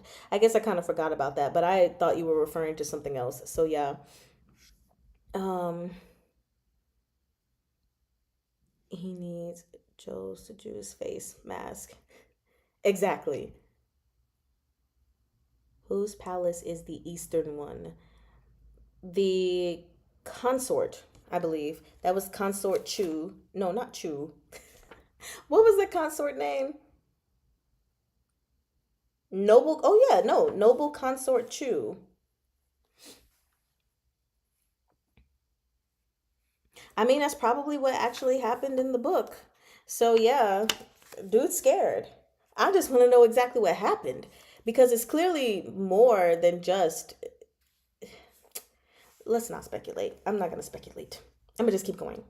So he finally meets Empress Wen, Wen, who mentions Wancheng pretty much every few words, basically ignoring Lady Liang and Lu Niantao and just focusing on Qingyu and talking about Lu Wancheng. And guess who isn't at the hunting grounds? The Crown Prince and the Emperor. Yay. You said East is always the Crown Prince. Yeah. Didn't he say he died there in the beginning of the book? Damn, to the well with the Crown Prince. To the well. So the Crown Prince has to come and greet the Empress, because she's the mother of all, right? And so Qingyu is like, okay, I need to find my excuse to get out of here so I don't see him, because freak, he's not supposed to be here. But the Emperor was sick, so everybody came back. So what do? Actually managed to get out of the conversation with Empress Wen, and they're leaving. But guess who's stalling her behind? Lu Niantao. Why? Because she wants the crown prince to see her. And on page 293, which we do have another photo on, on 293, but on page 292, they're going, and Lu Niantao is like, why are you walking so quickly, sister-in-law? Like, the crown prince is coming. You're not going to pay your respects. Isn't that going to be impolite? And so he was like, oh, will it be polite then for an unmarried girl like yourself to approach the prince directly and pay respects? Despite him calling her out about it, She doesn't move because she wants to be in his line of sight because she thinks she's pretty enough to capture his attention. And my note says, you'll regret this, Lunienthal. He won't have eyes for you. Have you not seen your sister-in-law? Alrighty. And who did he see? Yes, he saw Lady Liang. Yeah, he saw Lunienthal. He saw a lowered head. It's like, hey, lift your head up. Chingy was like, no. He's like, did you not hear me? The crown prince is talking to you. Lift your head up. He said, paraphrasing the beautiful doctor who dies in the Eastern Palace. What, do y'all really want the exact quote? Because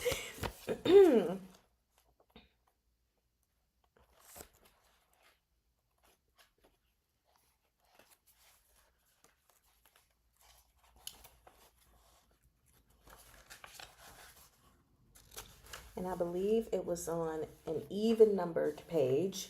So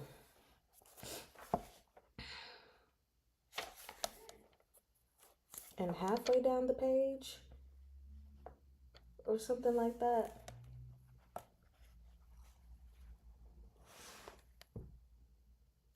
A beauty with a terrible temper, blah blah blah. Protagonist, no.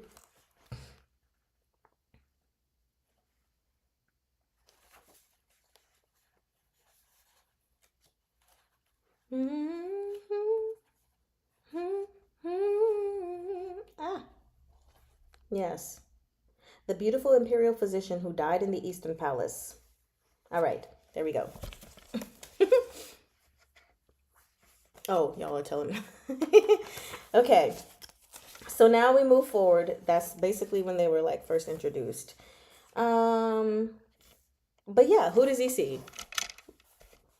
Qingyu, and he wants to get a better look. So yeah. When the crown prince saw the mole at the center of Lin Qingyu's eye, corner of Lin Qingyu's eye, his eyes instantly widened and his breathing became agitated. I didn't like the way that was worded. Why did his eyes widen? How did they widen? Were they widened in astonishment? Were they widened in recognition? Were they widened in something else? And why was his breathing agitated? Was he turned on? Or is it because of recognition and maybe because of something, then his breathing grew agitated? Give me more details on these widened eyes and this agitated breath. Please. If she dresses like the poison master, she might manage. Nope. Oh gosh, the crown prince is lusting after Qingyu. Greasy! Yes, so greasy. So then we keep going, and he's like, what's your name? He's like, my name is Lin Qingyu. And then so he says, it says that Lin Qingyu suddenly felt as though Lu Wancheng's declaration that Qingyu holds all my love and desire hadn't been greasy in the slightest. Of course it wasn't, because he was being honest. So, but the crown prince says that he will remember that name. It's a little bit alarming. Or he said, I'll remember you. It's alarming. I'm scared. I do not want it to be the case where the crown prince tries to take Qingyu away from Lu Wancheng. Let's just not do that. Okay, thank you very much. So we move forward. And your picture.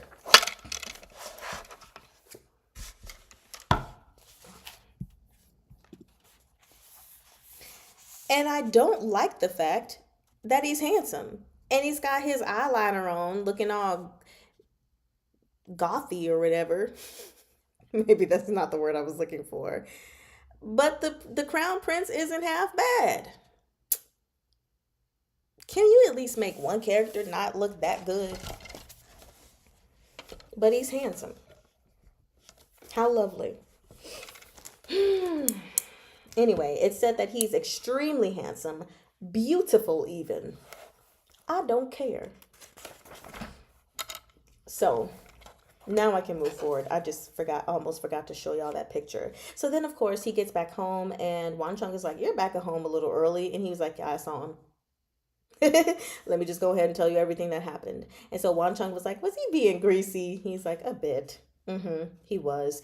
And then I love that Lu Wan Chung is like, "Well, he's already seen you, so you've already seen him. Nothing left to do there. Just do whatever you want, Physician Lean, and I'll, let other people take care of it." I'm like, take care of what? What everything else are we taking care of? What is it that Lin Qingyu is going to do? Lu Wan Chung, at least let us readers know. Let us in on what's going on, because we really want to know. So then, even later that night, we have Lu Wan Chung is writing down the names, right? Xiao Cheng, Xiao Jie, Xiao Li, the three princes' names. Lin Qingyu is like, "What are you thinking about?" And he's like, "Oh, I'm just scribbling things at random. You don't have to worry." And Qingyu is just like, he's about to do something to the princes. Why? He said, hope he poked his eye putting on eyeliner. Not the goth eyeliner. Okay, in the fan translation, it says his pupils shrank. His breathing became rapid. See, that is more understandable. That leaves less for me to be like questioning it, because we got that. And I even get the eyes widened, but I think it's that his breathing became agitated. It's just worded in such a weird way that had me questioning everything. Me, worried. Me too. I'm very worried. So of course he's saying, like, "Oh no, I'm just writing names." Meanwhile, Chingu is like, "Okay, he's gonna do something for me, but why?" And then eventually he does ask, "Is it for me?" And Wan Chung is like, "Yep. Aren't I good to you? Look, I'm on death's door and I'm worrying about you to the very end. So you got to be kind to me, okay? Don't be mean anymore. Just be gentle." And that's actually how that chapter ends. So, yeah. The next time we meet, I think it's chapters 26 through 30. Yeah. Chapter 26 through 30. I am going to try to figure something out because, like I said, I did notice, I didn't even think about it, but next week, because I have a doctor's appointment on Monday, we can't meet. And so I had just put chapters 31 through 38 on Wednesday, the 26th. That would be way too long of a live stream. So we'll probably meet next Tuesday on the 24th. It's probably what's going to happen. So I'll just like re-put that out there. Huh. But that's the end of the recap for today. And I feel like some things are about to go down. We've just kind of been smooth sailing, slice of life in the Lou Manor. Slice of life for a physician that likes to poison people, and and a son who's near death. But something's coming. Anybody else feel that way? Something's coming. You hope he doesn't wash his makeup brushes and gets a sty.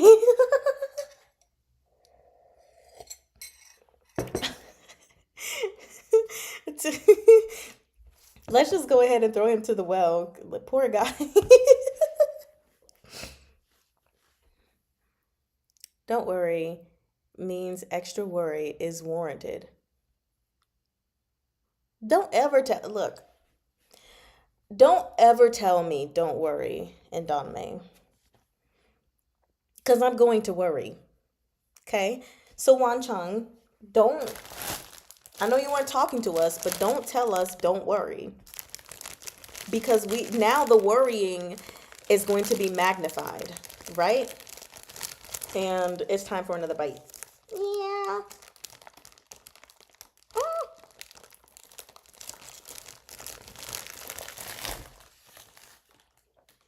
Since I was successful. Mm-hmm. Always. So, I just hearted my own video. Okay, so I'm just rechecking really quick about the next chapters.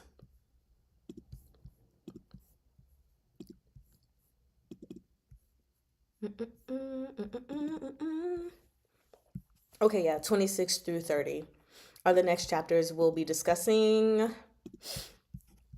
So, yeah, thank you all for tuning in with me today to talk about these chapters. Hopefully, I can do good and be ready for Thursday, before Thursday. If I can spend today, tomorrow, and Wednesday reading and be done reading on Wednesday, that would be nice.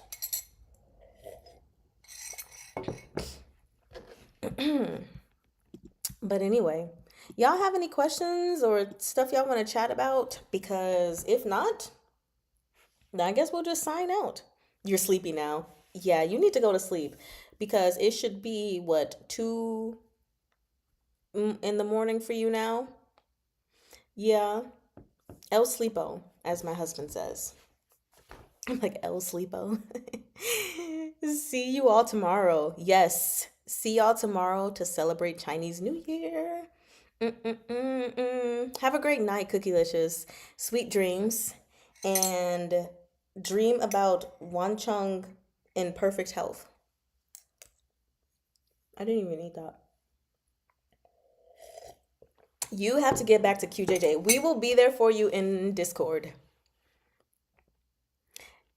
We will be there for you in Discord. You got laundry done. So you gotta fold it. I gotta fold mine too. Ew, 2:25. Go to sleep. Just just lay your head on your pillow. Thank you for the chat. You have a great afternoon. Thank you. Have a beautiful sleep as well. All right. So I'm gonna let you all go instead of lottie dying around. And again, Megan, we will be there for you in the Discord. In Discord, not the Discord. So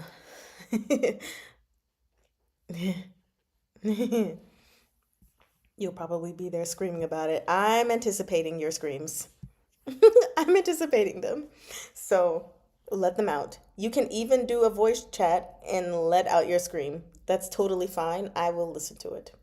Otherwise, well, Eineman, for all of you who are not going to bed, have an excellent rest of your day. And we'll see you on tomorrow. Tomorrow. Bye bye.